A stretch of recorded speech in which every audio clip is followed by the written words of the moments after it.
రెండో అధ్యాయంలో 7వ శ్లోకాన్ని గురించి మాట్లాడుకున్నాం. దాంట్లో ఎవరికైనా ఏమైనా విషయాలు గుర్తున్నాయా? ఎవరైనా అన్‌మ్యూట్ చేసుకొని చెప్పగలుగుతారా? 2, 3 విషయాలు.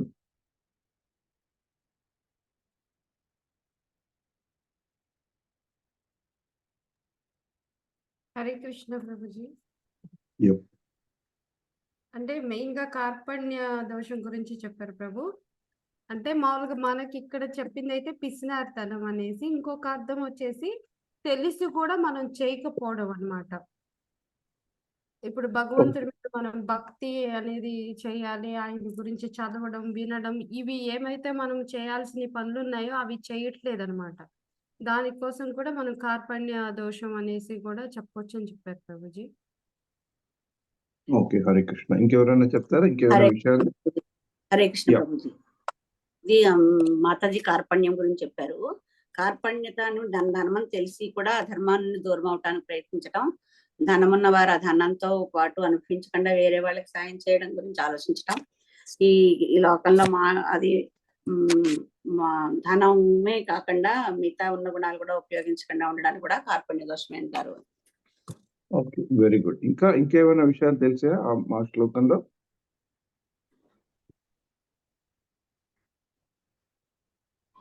మోహం కోసం కూడా చెప్పిండ్రు Prabhuji. Hare Krishna.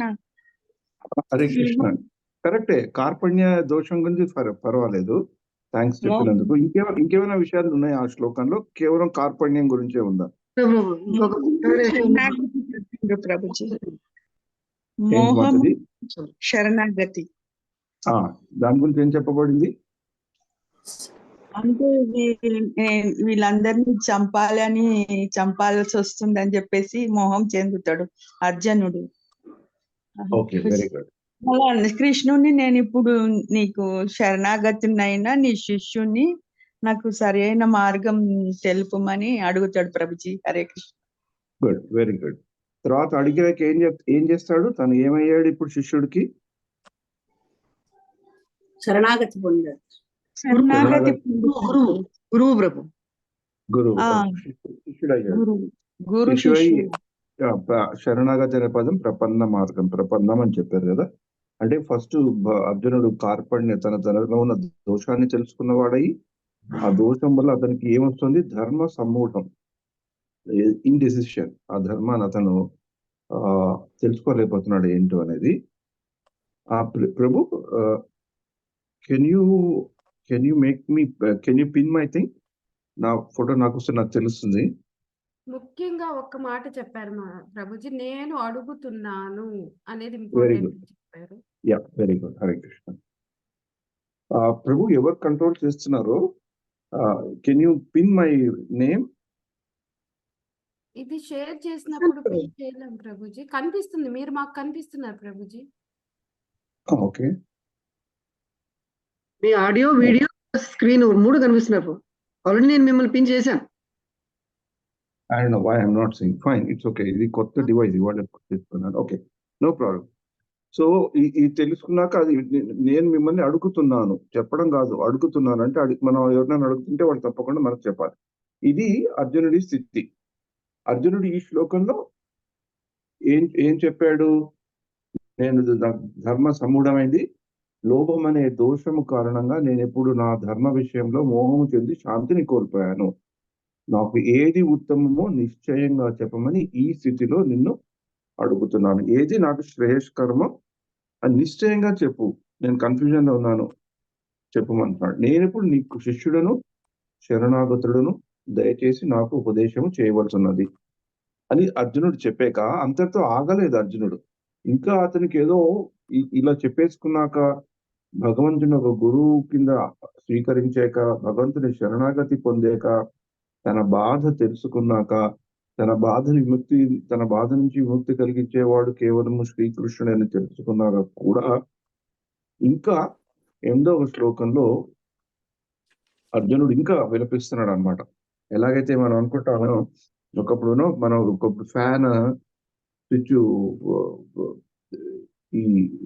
Fan switch off చేయగానే ఫ్యాన్ ఆగిపోవాలనుకుంటాం కదా, కానీ ఆగదు, కొంతసేపు అయితే.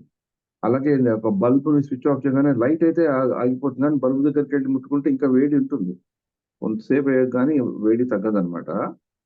అలాగే ఇక్కడ ఈ యొక్క 8వ శ్లోకం ఉన్నారు చదువుతారా మాతాజీ? కనకవల్లి మాతాజీ కదా వాళ్ళు చదివేది శ్రీభద్రి.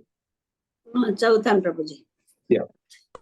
నహి ప్రపశ్యామి మమాపనుద్యాత్ యచ్చోకముచ్చోషణమింద్రియాణం అవాప్య భూమా వసపత్న మృద్దం రాజ్యం సురాణమపి చాధిపత్యం. హరే కృష్ణ. Yeah. నా ఇంద్రియములను శోషింపజేస్తున్నట్టు ఈ దుఃఖమును తొలగించుకునే మార్గము నాకు కనపడటం లేదు. దేవతల స్వర్గాధిపత్యంలాగా సంపన్నవంతము శత్రురహితము అయినట్టి రాజ్యమును ధరిత్రిపై సాధించినప్పటికీ దానిని నేను తొలగించుకోలేను. ఇది ముందు శ్లోకంలో ప్రభుజీ శ్రేయస్కరం గురించి ప్రేయస్కరం గురించి కూడా చెప్పారు ప్రభుజీ. శ్రేయస్ అంటే కొంత సమయం తర్వాత ఫలితాన్ని ఇచ్చేది, ప్రేయస్కరం అంటే వెంటనే ఫలితాన్ని ఇస్తుంది అని ఆ విషయం కూడా చెప్పారు. సో ఇక్కడ ఇంకా అర్జునుడు ఇంకా అతనికి ఆ దుఃఖం పోలేదు, ఇంకా భగవంతుని శరణు వేడినా కూడా ఇంకా ఏదో అతనిలో బాధ ఉంది. ఏం చెప్తాడో కృష్ణుడు, ఏం చేయాలో నేను చేస్తున్నది కరెక్టో కాదో, దేవతల స్వర్గాధిపత్యం లాగా సంపన్నవంతము శత్రురహితమైనటి రాజ్యమును, శత్రురహితమైన రాజ్యం వీళ్ళందరినీ శత్రువులను చంపేస్తే శత్రురహితమైనటి రాజ్యమును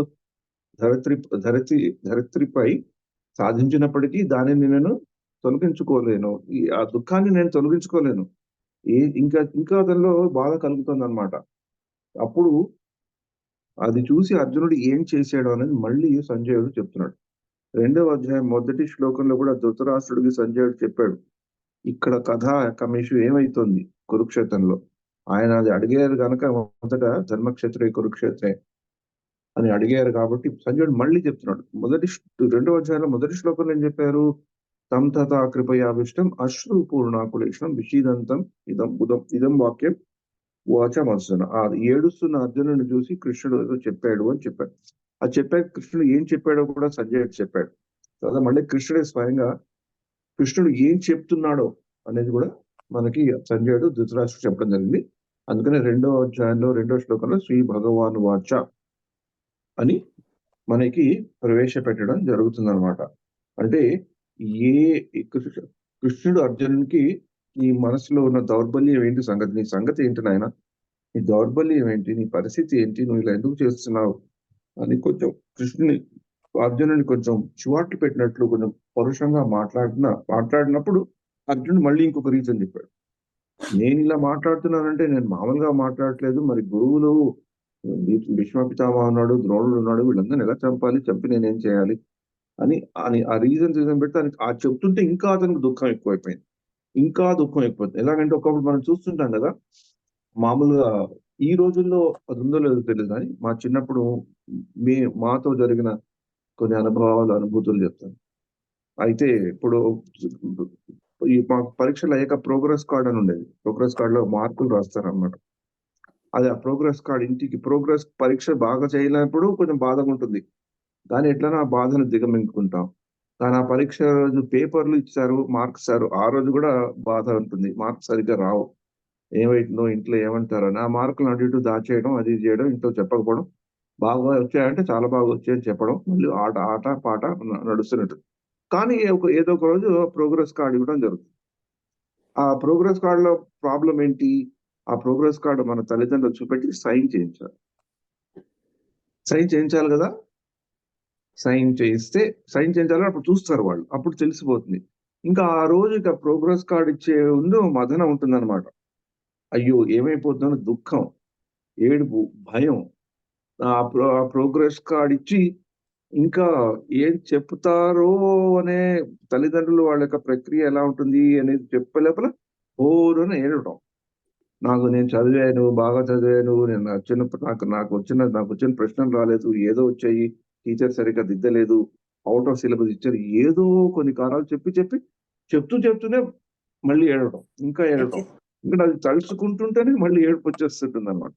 అలా కొన్ని ఉంటాయి.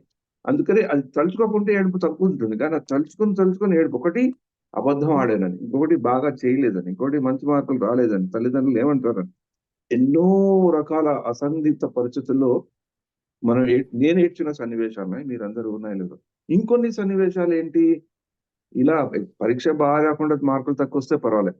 కొన్ని సార్లు ఏమయ్యేది, మార్కులు తక్కువ వచ్చినప్పుడు ఎట్లాగో తెలియదు కదా అని పేరెంట్స్‌ని ఎట్లైనా గుమాయించాలని, ఎట్లైనా వాళ్ళని చేయాలని మేమేం చేసేవాళ్ళం, ఒక బ్లేడ్ ఉంటుంది కదా, బ్లేడ్‌తో ఆ ఇంక్ తీసేసి పెన్‌తో దిద్దేసేవాళ్ళం అన్నమాట మార్క్స్. ఒకసారి నేను అలానే చేశాను చిన్నప్పుడు. 4వ క్లాస్‌లో అనుకుంటాను. నాకు లెక్కల్లో 10 మార్కులొచ్చాయి 100కి. మా అమ్మగారు టీచరు. ఇంట్లో అందరూ అన్నగారు బాగా చదువుకున్నాడు. ఎప్పుడు 100కి 100 వచ్చే టైపు. చుట్టూ ఉండే మా కంబైన్డ్ ఫ్యామిలీ లాగా ఉండేవాళ్ళం మేము.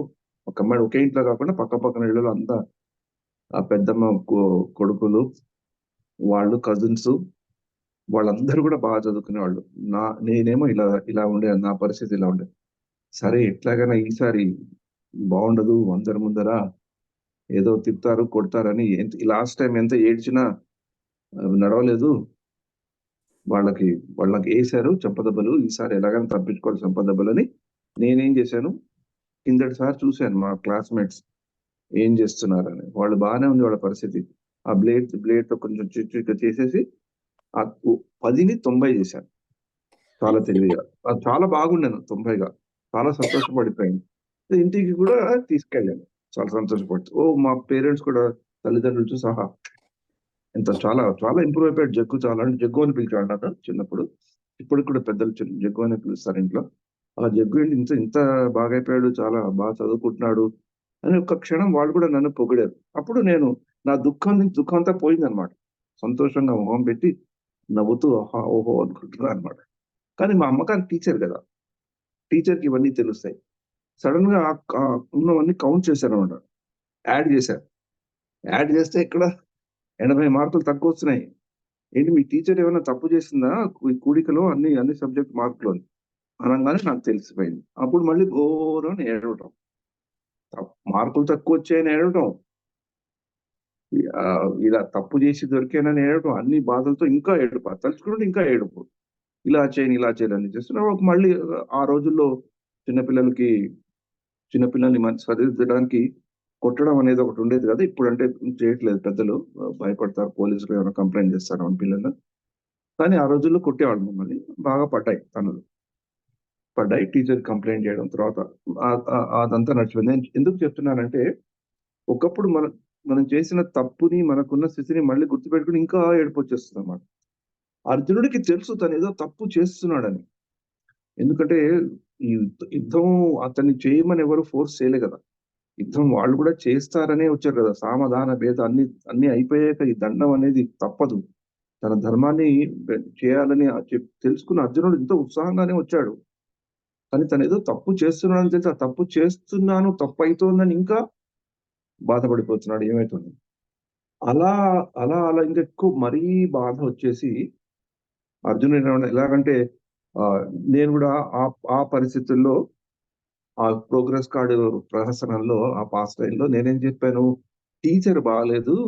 అందుకని నాకు మార్క్స్ తక్కువొస్తున్నాయి. నేను ఈ స్కూల్‌కే వెళ్ళను. నేను వేరే స్కూల్‌కెళ్తాను. అలాగే అర్జునుడు కూడా ఇక్కడ ఏం చేశాడు, ఇంక నేను యుద్ధం చేయనని చెప్పేసాడు. అంతకుముందు ఏం చెప్పాడు, "నువ్వు నాకు ఏ శ్రేయస్కరం చెప్పు నాయనా" అని కృష్ణుడు అన్నాడు. కృష్ణుడికి ఇంకా ఛాన్స్ కూడా ఇవ్వలేదు. ఛాన్స్ ఇవ్వకుండా ఏం చేశాడు, నేను యుద్ధం చేయడని అలా కూర్చుండిపోయాడన్నమాట సైలెంట్‌గా. అది సంజయుడు చూసాడు. సంజయుడు చూస్తున్నాడు కదా అక్కడ కురుక్షేత్రం మీద. అది ధృతరాష్ట్రుడికి సెలవిచ్చాడన్నమాట. ఇది కథ అక్కడ. అలా ఇక్కడున్న పరిస్థితి. బాధతో, ఆ ఉద్వేగంతో అర్జునుడు యుద్ధం చేయకుండా గాంధీవాన్ని పడేశాడు. అలా కూర్చున్నాడు. ఇది చాలా ఈ యొక్క సన్నివేశాన్ని చూసుకుంటే నిజంగా మనం తలుచుకుంటే అంత యోధుడైన అర్జునుడు మనోబల స్థితి క్షీణించడం వల్ల ఎలాంటి నిర్ణయానికి వచ్చేసాడు. కృష్ణుని గురువుగా స్వీకరించాక కూడా ఈ నిర్ణయానికి వచ్చాడు. ఈ శ్లోకాన్ని మనం చదువుకుందాం. హరే కృష్ణ ప్రభుజీ. సంజయ్ ఉవాచ ఏవముక్త్వా హృషీకేశం గుడాకేశః పరంతపః నయోత్స ఇతి గోవిందం ఉక్త్వా తూష్ణీం బభూవః. హరే కృష్ణ. సంజయుడు పలికెను. శత్రువులను తప్పింపజేసే అర్జునుడు ఈ విధముగా చెప్పిన తర్వాత శ్రీకృష్ణునితో, గోవిందా, నేను యుద్ధం చేయను అని పలికి మౌనం వహించాడు. అది అర్జునుడి పరిస్థితి. మొదట ఏంటి యుద్ధ రంగం మధ్యలోకి తీసుకెళ్ళమన్నాడు. అందరినీ చూసాక కొన్ని కారణాలు చెప్పాడు. 4 కారణాలు చెప్పాక నేను యుద్ధం చేయను అన్నాడు. తర్వాత ఇంకో కారణం అనిశ్చితగా ఉంది, నేను యుద్ధం చేయను అన్నాడు. తర్వాత కృష్ణుని గురువుగా స్వీకరించాడు. ఏడుస్తుండేను. తర్వాత ఇప్పుడు ఉద్వేగంతో కృష్ణుని గురువుగా స్వీకరించిన అర్జునుడు కూడా నేను యుద్ధం చేయనని చెప్పాడు. ఇప్పుడు మీరే కళ్ళు మూసుకోనో కళ్ళు తెరిచి ఒక సిచ్యువేషన్ మీరు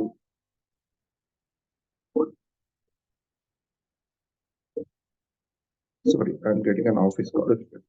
యా, మీరే ఒక పరిస్థితిని ఏం గుర్తు చేసుకోండి. మన ఇంట్లో ఎవరైనా అబ్బాయో అమ్మాయి ఉందనుకోండి, అబ్బాయి ఉందనుకున్నాం. ఏదో అతను కాంపిటీషన్ ఎగ్జామ్స్ ఉంటాయి కదా, కాంపిటేటివ్ ఎగ్జామ్స్ లో మామూలు ఎగ్జామ్స్ అయితే మనం రాస్తే మనకి ఎన్ని మార్కులు రాలో వస్తాయి.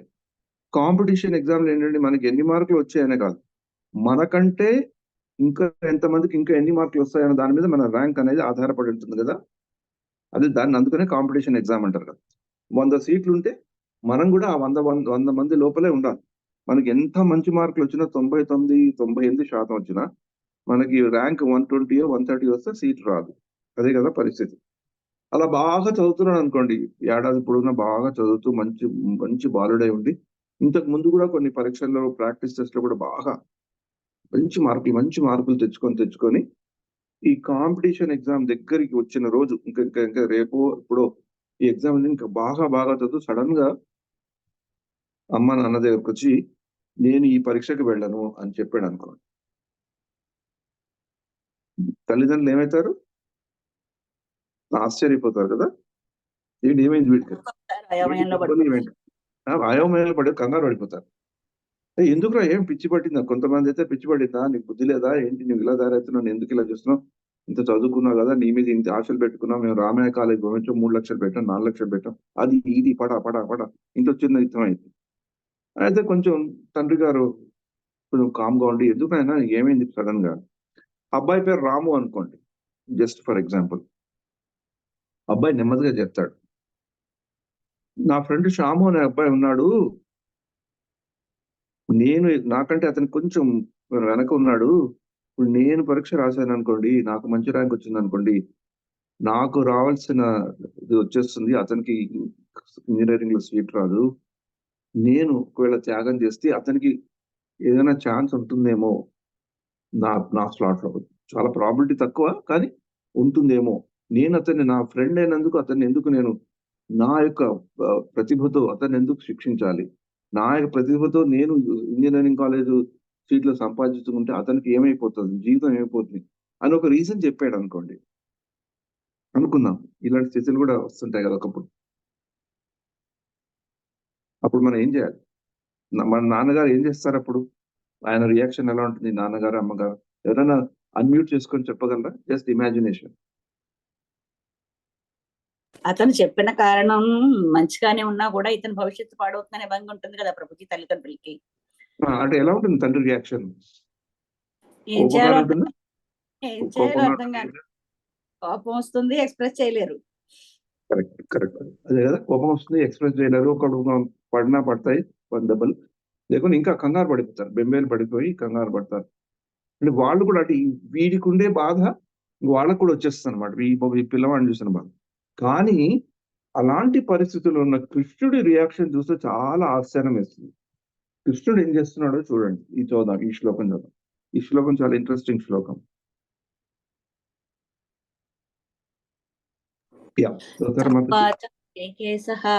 ప్రహసన్నివ భారత సేనయోరుభయోర్మధ్యే విషీదంతం ఇదం వచః.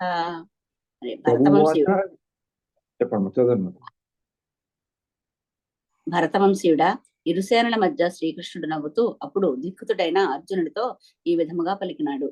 హరే కృష్ణ. ఇందాకల సీన్ గుర్తుపెట్టుకుంటే తండ్రి గారు అమ్మగారు నవ్వుతూ వాడితోనే చెప్పారా రాముకి? వాళ్ళు కూడా భయపడిపోయారు కదా. కానీ ఇక్కడ కృష్ణుడు, అర్జునుడు అంత యోధుడు అలా ఉంటే నవ్వుతున్నాడు. భగవద్గీత మొదటి రెండో అధ్యాయంలో రెండో శ్లోకం, మూడో శ్లోకం నుంచి 2-3 శ్లోకాలు కొంచెం అర్జున్ని గట్టిగా మాట్లాడినా అసలైన జ్ఞానం పంచేటప్పుడు కృష్ణుడు నవ్వుతున్నాడట. అదేంటి చాలా ఆశ్చర్యంగా ఉంటుంది. అక్కడ పరిస్థితి ఏంటి? యుద్ధం చేయడానికి వచ్చిన మహాయోధుడు, ధర్మ వైపు ఉన్నవాడు, అందరినీ జయించగలిగే శక్తి ఉన్నవాడు.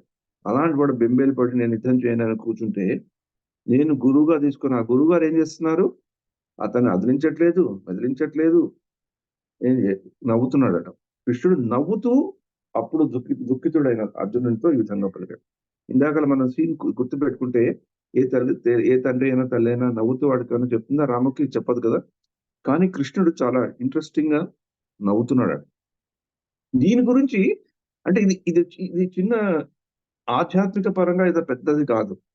అంటే కార్పణ్య దోషంలో ఉండే ఆధ్యాత్మిక చింతనీయ విశేషాలు, ఆధ్యాత్మికంగా మనం తెలుసుకునే విశేషాలు ఈ శ్లోకంలో అంత కనిపించకపోవచ్చు.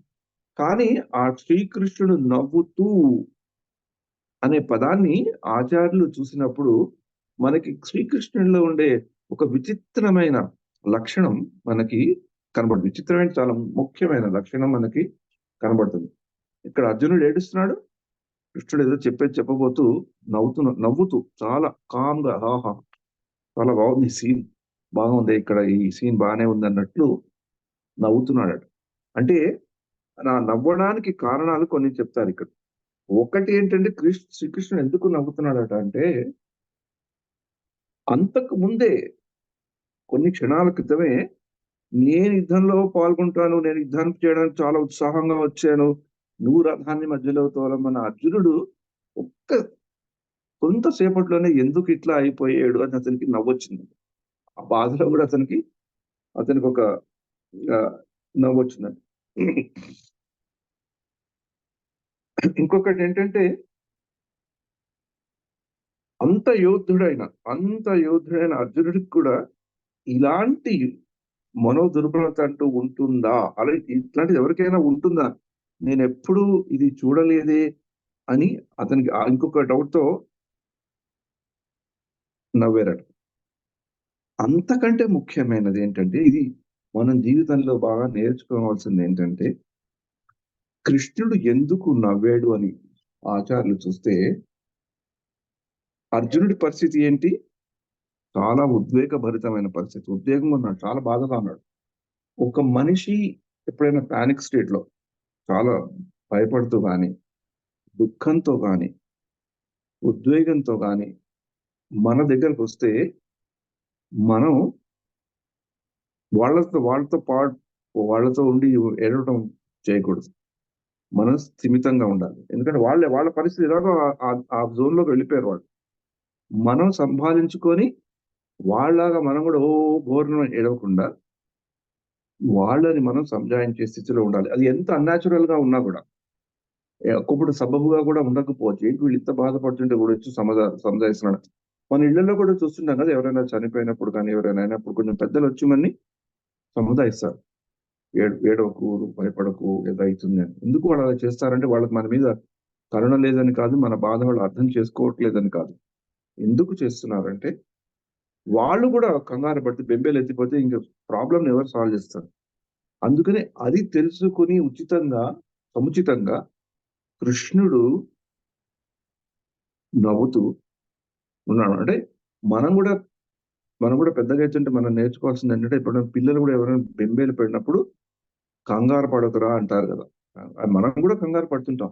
మనం కంగారు పడినప్పుడు ఇంకోడో చెప్తాడు, ఇంకోడో కంగారు పడినప్పుడు మనం స్టేబుల్ గా ఉండి దాన్ని సంభాలిస్తే అప్పుడు సిచ్యువేషన్ మెరుగుపడుతుందని ఆ దృష్టికోణం చూపుతూ కృష్ణుడు ఒక రకంగా బాహ్యతరంగా చూస్తే చాలా సబబుగా లేకపోయినా నవ్వుతూ ఆ సిచ్యువేషన్ ని కూల్ డౌన్ చేస్తూ అర్జునుడితో మాట్లాడడం మొదలు పెట్టారనమాట.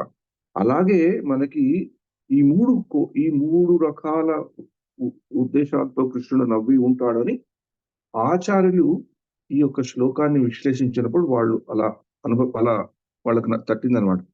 అలాగే మనం చూసుకుంటే శ్రీకృష్ణుడు ఎక్కడెక్కడ శ్రీకృష్ణుడి యొక్క ప్రసన్నతని మనం చూసాము.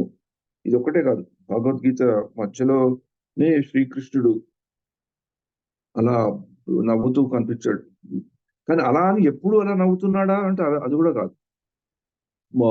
నిన్న మాకు భక్తి వైభవ దాంట్లో గౌరవ దర్శన్ ప్రభు అశ్వత్థామ లీల గురించి చెప్పారన్నమాట. దాంట్లో 2 విషయాలు చాలా ఇంపార్టెంట్ విషయాలు.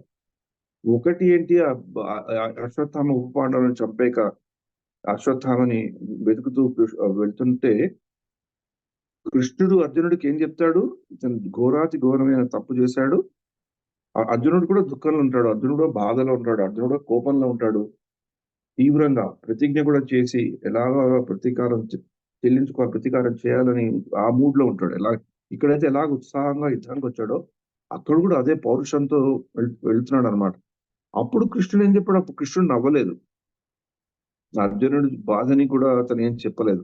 అర్జునుడు ఏం చెప్పాడు? కృష్ణుడు అశ్వత్థామని చంపేయమని చెప్పాడు. కానీ ఇక్కడ ఏం చేస్తున్నాడు? ఆ ఆ విషాదాన్ని అర్జునుడు తగ్గించడానికి నవ్వుతున్నాడు అనమాట. అలాగే మనకి శ్రీమద్ భాగవతంలో కూడా కపిల దేవుడు దేవహూతి మాతకి సంభాషణలో కూడా 3వ స్కందంలో 25వ అధ్యాయంలో 35, 36 శ్లోకాలు. మీరందరూ కపిల గీతం చదువుకున్నారు కనుక ఇది తెలిసి ఉంటుంది. కొంచెం గుర్తు తెస్తాను నేను. కపిల దేవుడు ఏం చెప్తారంటే, భక్తులు ఏం చేస్తారంటే భగవంతుడి యొక్క సుందరమైన ఆ వ్యక్తిత్వాన్ని, ఆ భగవంతుడి యొక్క మూర్తిని చూసినప్పుడు వాళ్ళు ఎలా చూస్తారు భగవంతుడిని? చాలా ప్రసన్నంగా నవ్వుతూ ముఖారవిందం ఉంటారు కదా, మంచి నన్ను తలుచుకున్నప్పుడు, నా విగ్రహాన్ని తలుచుకున్నట్లు, నా రూపాన్ని తలుచుకున్నట్లు ఎలాగైతే నా ప్రసన్న ముఖం, అది మనకి ధ్రువస్థుతిలో కూడా వస్తుంది కదా, ఆ ప్రసన్నం అనేది అలా చూసి భక్తులు ఆనందిస్తారో, నేను నవ్వుతున్న దృశ్యం వాళ్ళని చూడగానే వాళ్ళకి నా మీద చాలా ఆకర్షణ కలుగుతుందని భగవంతుడు భక్తులకి దర్శనం ఇచ్చేటప్పుడు చాలా సంతోషంగా నవ్వుతూ ఉన్నట్లు మనకి కనిపిస్తాడు అన్నమాట. అంటే మనలో ఎంత బాధలతో మనం వెళ్ళినా అక్కడ దర్శనం ఇచ్చేది చాలా చక్కగా చిద్విలాసంగా ఉంటుంది, నవ్వుతున్న భగవంతుడే మనకి కనబడతాడు, కానీ ఏడుస్తున్న భగవంతుడు మనకి కనబడదు. అలాగే 3వ స్కందంలో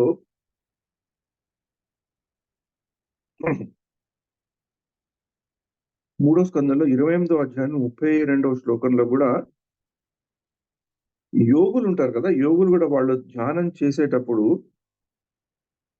ఆ భగవంతుడి ఒక ముఖార విందం ఎలాగైతే చాలా నవ్వుతూ చిద్విలాసంగా ఉండే ముఖార విందాన్ని వాళ్ళు ధ్యానం చేస్తూ ఆ ధ్యానానికి ఒక పరిపక్వత వాళ్ళు కలిగించుకుంటారు అన్నమాట. అలాగే మనకి శ్రీమద్ భాగవతంలో 10వ స్కందంలో 14వ అధ్యాయంలో 46వ శ్లోకంలో కూడా సుఖదేవుడు మనకి అక్కడ 14వ అధ్యాయంలో బ్రహ్మము యొక్క లీల వస్తుంది.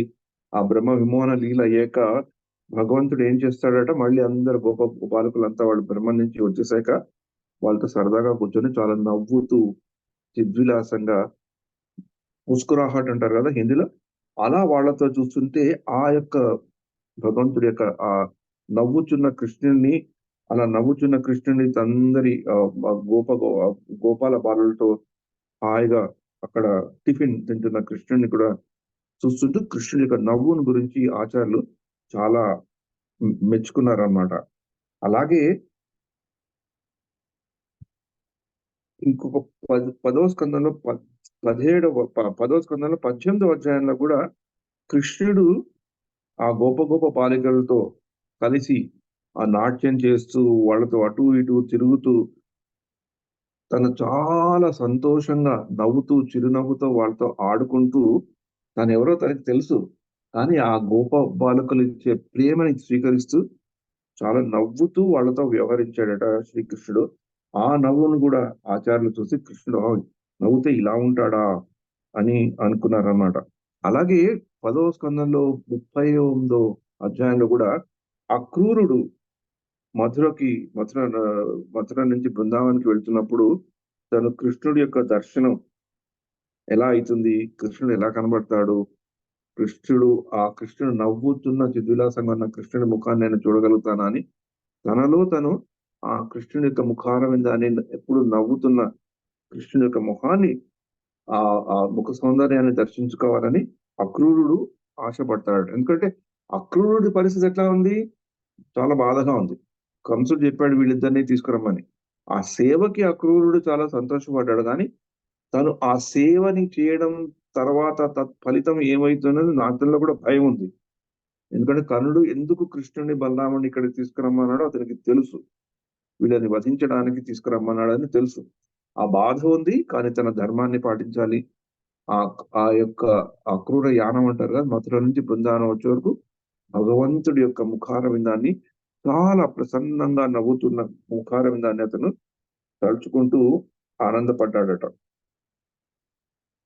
ఇంకొకటి ఈ 10వ అధ్యాయం 41 స్కందంలో కూడా ఈ యొక్క మథురలో కృష్ణుడు మథురలోకి వెళ్ళాక కూడా వాళ్ళు కృష్ణుణ్ణి బలరాముణ్ణి చూశాక కృష్ణుల్లో వాళ్ళకి ఏది బాగా నచ్చిందంటే చాలా చక్కగా నవ్వుతూ కనిపించాడట భగవంతుడు. ఆ చిన్న బాలుడు అంటే వాళ్ళకి అప్పుడు భగవంతుడు అని తెలియదు, కానీ వాళ్ళు ఆ కృష్ణుని ఆ నవ్వుతున్న ముఖం వాళ్ళకి చాలా ఆకర్షణీయమైందనమాట.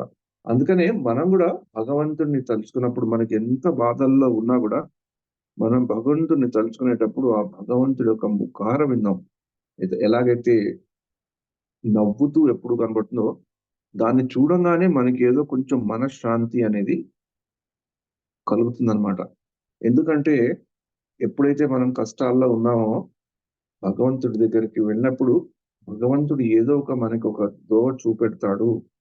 కష్టాలు మనకి ఇప్పుడు ఉన్నా కూడా ఎక్కడో అక్కడ మనకి ఉపశమనం కలుగుతుంది అనే శరణాగతి భావంతో వెళ్తే మనకు ఆ కృష్ణ దర్శన ప్రాప్తి కలుగుతుంది. ఎందుకంటే అప్పుడు మనం కృష్ణుణ్ణి ప్రసన్నం చేయాలని చూస్తాం. అంటే మనకి మనం ప్రసన్నంగా ఉండాలి అంటే కృష్ణుణ్ణి మనం ప్రసన్నం చేయగలిగితే అప్పుడు మనకు కూడా ఆ ప్రసన్నం అనేది మనకు వస్తుంది అనమాట. అంటే కృష్ణుని మొహంలో ఒక చిరు మందహాసం మనం తేయగలిగితే మనలో కూడా వస్తుంది. అంటే ఆచార్యులు ఏం చెప్పారంటే, మనం అద్దంలో మన ముఖం నవ్వుతూ కనబడాలనుకున్నాం అనుకోండి, మనం నవ్వుతేనే కదా అద్దంలో మన ముఖం నవ్వుతున్నట్లు కనబడుతుంది. మనం ఏదో చికాకుగా బాధగా ఉంటే అద్దంలో మన ముఖం ఎలా కనబడుతుంది, మన ప్రతిబింబం అలాగే కనబడుతుంది. అలాగే మనం భగవంతుడి యొక్క రిఫ్లెక్షన్స్ కాబట్టి మనం కూడా ప్రతిబింబం లాంటి వాడు కాబట్టి మనం నవ్వితే మనం భగవంతుడితో ఏ భావంతో భగవంతుడి దగ్గరికి వెళ్తామో అదే భావం భగవంతుడిలో కూడా వస్తుంది. మనం కష్టాల్లో వెళ్ళినా కూడా మనకు కష్టాలు ఉన్నా కూడా ఆ యొక్క చిరు మందహాస దర్శనం అనేది మనకి చాలా చాలా ఇంపార్టెంట్. ఎలాగైతే అదే ఆ నవ్వుతున్న కృష్ణుడే ఆ దుఃఖితుడైన అర్జున్ని ఎలా ఉత్తేజింపజేశాడు అనేది ఈ వచ్చే శ్లోకాల్లో మనకి బాగా కలుగుతుంది అనమాట. ఇంకొకటి ఏంటంటే కృష్ణుడు ఎందుకు నవ్వుతున్నాడని ఇంకా ఆచార్యులు ఇంకా దాని మీద విశ్లేషణ చేస్తే కృష్ణుడికి ఎందుకు నవ్వొచ్చిందంటే అంటే అర్జునుడు అలా యుద్ధం చేయనని ఆగిపోయాడు, మాట్లాడట్లేదు. అంటే అక్కడ ఉన్న వాళ్ళు మిగతా వాళ్ళు ఏమనుకుంటున్నారు, ఇక్కడ ఏం శబ్దం లేదు, వ్యవహారం లేదు, మాట లేదు, మంచి లేదు, ఏంటి ఇలా ఉంది సంగతి, ఇలా అర్జునుడు చూసారా కింద పడి కూర్చొని ఉన్నాడు. వాళ్ళు అనుకున్నారట, అరే బాప్రే అర్జునుడు ఎంత యోధుడైనా ఈ యుద్ధరంగంలోకి వచ్చి కురుక్షేత్రంలో భీష్ముడు, ద్రోణాచార్యుడు వీళ్ళందరినీ చూసాక అర్జునుడు భయపడిపోయాడేమో, యుద్ధం చేస్తే ఓడిపోతానని భయపడి అలా కూర్చుండిపోయాడేమో, ఇప్పుడు ఏమైతుందని వాళ్ళు అర్జునుడు భయభ్రాంతి చెంది ఇలా అయిపోయాడు అర్జున స్థితి అని వాళ్ళు అనుకుంటున్నారని. ఎందుకంటే పరమాత్మ అందరిలో ఉన్నాడు కదా, కృష్ణుడు కూడా వాళ్ళు ఏమనుకుంటున్నారో తెలుసు. అది అలా తెలుసుకున్న వాడైనందుకు కృష్ణుడు అది కూడా చూసి నవ్వుకుంటున్నాడట.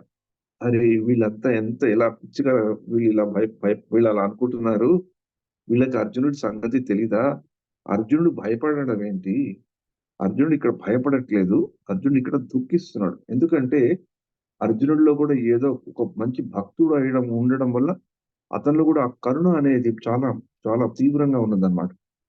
దాంతో ఏదో ఒక సంబంధం పెట్టుకొని అర్జునుడు దుఃఖిస్తున్నాడు కానీ భయపడట్లేదే, వీళ్ళంతా ఇలా తెలుసుకుంటున్నారా ఏంటని కూడా కృష్ణుడికి నవ్వొచ్చిందంట.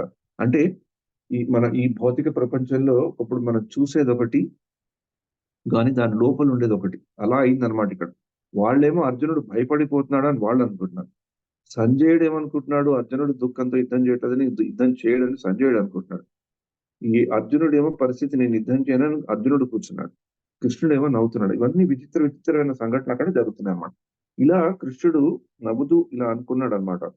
అందుకనే ఈ యొక్క నవ్వు గురించి ఆచార్యులు ఇంత చెప్పారన్నమాట. ఈ శ్లోకంలో ఇంకొకటి ఏం చెప్పారంటే,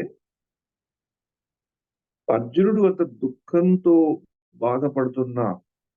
బాధపడి నేను యుద్ధం చేయనని నిశ్చయించుకొని గాంధీవాన్ని పక్కన పెట్టి కూర్చున్న అర్జునుడు 2 ముఖ్యమైనవి చేశాడు. అది మనకి రెండో శ్లోకం 7వ శ్లోకంలోనే తెలిసింది. అదే మళ్ళీ ఆచార్యులు మళ్ళీ దాన్ని వివరిస్తున్నారు అన్నమాట ఈ శ్లోకం యొక్క టీకాలో. ఒకటి ఏంటి ముఖ్యమైనది, తను ఏదో తప్పు చేశాడు, ఏదో తప్పు చేయబోతున్నాడు, ఈ తప్పు ఎందుకైతోంది అనేది అర్జునుడిలో మెదడులో చాలా బాగా ఉందన్నమాట. ఆచార్యులు ఈ భగవద్గీత గురించి మనకు చెప్తున్నప్పుడు భగవద్గీతలో వచ్చే మొదటి పాఠాల్లో ఇదొక మంచి జీవితంలో మనం నేర్చుకోవాల్సిన పాఠం కింద చెప్పారన్నమాట. ఎప్పుడైనా మనకి బాధ కలిగించే విషయాలు వస్తే, కష్టాలు వచ్చినప్పుడు మనం కూడా ఒక జిజ్ఞాసులాగా అవ్వాలని ఆచార్యులు చెప్తారు. అంటే జిజ్ఞాసు అంటే ఎందుకు ఈ బాధ వచ్చింది, నేను ఏం చేస్తే ఇది వచ్చింది. చాలా మటుకు 99% వరకు దానికి కారణం మనకి తెలియకపోవచ్చు. ఎప్పుడో ఏదో చేసిన పాప ఫలం కూడా మనకి ఈ బాధలు కూడా రావచ్చు కదా. కొన్ని మనకు తెలుస్తాయి. ఎలాగైతే నేను ప్రోగ్రెస్ కార్డులో 10ని 90 చేశానో ఆ పాప ఫలితం వెంటనే వస్తుందని నాకు తెలుసు. ఒక రోజో 2 రోజులో ఒక వారంలో వస్తుంది తెలుసు. కానీ ఒకప్పుడు మనకి ఎందుకు వస్తుందో మనకు తెలియదు. కానీ మనకి ఎందుకు వస్తుంది ఈ కష్టాలు, మనం ఎందుకు ఈ యొక్క కష్టాల యొక్క ఈ యొక్క పరిస్థితిలోంచి మనం ఎందుకు వెళ్తున్నామని మనకి సాధారణంగా తెలియకపోవచ్చు, సాధారణంగా తెలియదు కూడా. కానీ ఆ ప్రశ్న ఎప్పుడు మనలో ఉంటుండాలన్నమాట. ఎందుకు వస్తుంది అని. ఎందుకంటే ఆ ప్రశ్న మనలో ఉన్నంత వరకు ఎప్పుడో అప్పుడు భగవంతుడు ఆ ప్రశ్నకి సమాధానం మనకి చెప్తాడు. అంటే ఈ బాధ నీకు ఎందుకు వస్తోంది అని చెప్పే పరిస్థితులు కొన్ని ఉన్నా, ఈ బాధ నుంచి విముక్తి కలిగే పరిస్థితి మటుకు భగవంతుడు మనకి ఎప్పుడో అప్పుడు చూపెడతాడు. ఎప్పుడు చూపెడతాడు అంటే ఆచార్యులు ఏం చెప్తున్నాడు, ఎంతవరకు అయితే మనకు ఆ జిజ్ఞాస అనేది ఉందో. లేకపోతే ఆ జిజ్ఞాస అనేది లేకపోతే ఆ యొక్క బాధ అయ్యే పరిస్థితి కొనసాగించడం అవుతుంది, మళ్ళీ కూడా మనని వెంబడిస్తుంది ఎప్పుడప్పుడు. అదొకటి. కానీ మన ఆ జిజ్ఞాస మనలో ఎందుకు ఉండదు అని కూడా ఆచార్యులు మనకు చెప్తారు. ఇది భగవద్గీతలో మనం బాగా మొదటనే నేర్చుకోవాల్సిన పాఠాలు. మనలో జిజ్ఞాస ఎందుకు ఉండదు, ఎవరైనా చెప్పగలుగుతారా? అన్మ్యూట్ చేసుకొని, ఆ జిజ్ఞాస ఎందుకు మనకి ఎక్కువ కలగదు, మనకి కష్టమైన పరిస్థితి వస్తే? ఒక ముఖ్యమైన ఆధ్యాత్మిక విషయం ఉంది దాంట్లో. ఆధ్యాత్మికంగా ఉంది, మన ప్రాక్టికల్ విషయం కూడా. ఎవరైనా గెస్ట్ చేయగలుగుతారా? Just like that. ఎందుకు కలగదు మనకు ఆ జిజ్ఞాస? దుఃఖంలో మునిగిపోయి మనం ఏమిటి దుఃఖంలో మునిగిపోయడం వల్ల ఏం చేయాలో తెలియదు. Very good. ఇది ఎందుకు వచ్చిందనే విషయం ఆలోచించేంత మనకి పని చేయదు బుర్ర. దాని నుంచి ఎలా మన వెరీ గుడ్. ఆలోచన మనలో రాదు. Okay, correct. వెరీ గుడ్ మాట. ఇంకెవరైనా చెప్తారా? ప్రభు, మేబీ మన ఆత్మ అనేది సంతోషాన్ని కోరుకుంటే దుఃఖాన్ని గుర్తు చేసుకోవడం అంత ఇష్టపడకపోవచ్చు, అంటే మర్చిపోవడం ట్రై చేస్తాం కదా. అదే వెరీ గుడ్, అది కూడా కరెక్టే. నేను చెప్పాలి, ఇంకోటి ట్రై చేస్తారా? గెస్, ఇది ఓన్లీ గెస్ వర్క్. ఆచార్యులు ఏం చెప్తారంటే, మనకు జిజ్ఞాస ఎందుకు కలగదయ్యా అంటే, సైకలాజికల్ గా, ఇప్పుడు డాక్టర్ మాతాజీ ఉన్నారు కనుక ఆవిడకి సైకాలజీ బాగా తెలుస్తుంది. సైకలాజికల్ గా మన బద్ధ జీవుల మన పరిస్థితి ఏంటంటే, మనం తప్పు చేసేమని మనం ఒప్పుకోం, మనసు ఒప్పుకోదు. మనకి మనం ఏదో తప్పు చేస్తేనే మనకు వస్తుంది అనే విషయాన్ని మనం ఎప్పుడూ కప్పి పెట్టేసి ఉంటాం అనమాట. అది వెలికి తీయం. అందుకని ఆ జిజ్ఞాస అనేది కలగదు. అందుకనే ఈ కష్టం ఏదైనా మనం నేను చూస్తున్నా, కష్టపడుతున్నా, ఏదో ఎక్కడో ఇప్పుడు ఈ జన్మలోనో మరో జన్మలోనో ఎక్కడో అక్కడ మనం ఏదో చేయడం వల్లనే ఈ రియాక్షన్ ఇప్పుడు ఇలా వచ్చింది అని ఎప్పుడైతే మనకి ఆ యొక్క స్వవిమర్శన అంటామే, సెల్ఫ్ క్రిటికల్ గా ఆలోచించడం, అది ఎప్పుడైతే మనలో ఆ యొక్క చిన్న సింగారిలా చిన్న దీపం లాగా, చిన్న ఒక నిప్పు చునకలాగున్నా పర్వాలేదు, పెద్ద లైట్ లాగా కూడా అక్కర్లేదు. కొంచెం ఆ యొక్క మనోస్థితి మనకుంటే, దుఃఖంలో ఇందాకల మాతాజీ చెప్పినప్పుడు మనం మునిగి ఉన్నా కూడా కొంచెం ఆ దుఃఖం అనేది తగ్గాక ఈ ఆలోచన వస్తుంది. ఏం చేయాలి? దీనికి ఉపశమనం ఉందా? సింపుల్ సొల్యూషన్ ఉందా? టెంపరరీ సొల్యూషన్ ఏదైనా ఉందా? పర్మనెంట్ సొల్యూషన్ ఏదైనా ఉందా? అప్పుడు మనకి ఆ జిజ్ఞాస మన ఎక్కడి వరకు తీసుకెళ్తుంది? మనకి భగవద్గీతలో 8వ అధ్యాయంలో 15వ శ్లోకంలో చెప్పారు కదా కృష్ణుడు, దుఃఖాలయం అశాశ్వతం. దుఃఖం అనేది వెరీ న్యాచురల్. సుఖం అనేది ఎంత న్యాచురలో, దుఃఖం అనేది కూడా అంతే న్యాచురల్ అని మనం ఎప్పుడైతే తెలుసుకోగలుగుతామో, ఎలాగైతే పుట్టినప్పుడు ఎవరైనా పిల్లలు పుట్టినప్పుడు ఎంత సంతోషిస్తామో, ఎవరైనా వెళ్ళిపోయినప్పుడు అంత దుఃఖిస్తాం కదా. ఆ దుఃఖం అనేది దుఃఖించడం తప్పు కాదు అని కృష్ణుడు కూడా మళ్ళీ మళ్ళీ మనకు చెప్తాడు వచ్చే శ్లోకంలో. దుఃఖించడం అనేది తప్పు కాదు, ఎలా దుఃఖించాలనేది మనకి వచ్చే శ్లోకంలో వస్తుంది. అది ఆ శ్లోకంకి వెళ్లే ముందర ఇంపార్టెంట్. ఎలాగైతే పుట్టుక అనేది చాలా సహజంగా న్యాచురల్ గా ఉంటుంది అనిపిస్తుంది మనకి, చావు కూడా అంతే న్యాచురల్ గా ఉంటుంది. ఎప్పుడైతే మనం పుట్టామో చావు అనేది మన వెనకాలే నడుస్తూ ఉంటుంది, ఎక్కడికి వెళ్ళదు, మన పక్కనే ఉంటుంది, ఎప్పుడో అప్పుడు ముందరకు వస్తుంది అని మనం తలుచుకున్న రోజు పుట్టుకని ఎంత ఎంత మంచిగా మనం ఆహ్వానిస్తామో, మనం వెళ్ళిపోయేటప్పుడు మన చావును కూడా అందరూ అలాగే స్వీకరించాలి అలా అని మన జీవితాన్ని అలా నడుపుకుంటాం అనమాట. వీడు వెళ్ళినప్పుడు వీడు సంపూర్ణంగా జీవించి వెళ్ళిపోయాడు, హరే కృష్ణ అనుకునే స్థితిని మనం తీసుకురాగలుగుతాం. ఇది చాలా ఇంపార్టెంట్. ఎందుకంటే మనకి తెలుసు ఎక్కడో ఈ భగవంతుడు ఎలా సృష్టించాడంటే, ఈ కష్టాలనేవి ఎందుకు వస్తున్నాయి అంటే మనం అది గుర్తు పెట్టుకోవట్లేదు. అందుకని శంకరాచార్యులు వారు కూడా మనకి రాస్తారు కదా, పునరపి జననం పునరపి మరణం. ఇప్పుడు పుడుతున్నాం చస్తున్నాం, పుడుతున్నాం చస్తున్నాం, పుడుతున్నాం చస్తున్నాం. ఎన్నో ఎన్నో మాతృ గర్భాల నుంచి మనం వెళ్తున్నాం. కానీ ఎందుకో మనం గుర్తుపెట్టుకోలేదు. ఎప్పుడైతే ఏ సంసారే బహుదుష్టారే కృపయా పాయి మురారి, అప్పుడైతే ఆ మురారిని మనం తెలుసుకుంటామో, ఆ మురారి శరణు వేడతామో, అప్పుడు మొదలవుతుంది మనకి సొల్యూషన్ ప్రాసెస్. అప్పుడు ట్రీట్మెంట్ అనేది అప్పుడు మొదలవుతుంది. అంతవరకు మనం బాధపడుతూనే ఉంటాం, ఇక్కడికి వెళ్తాం.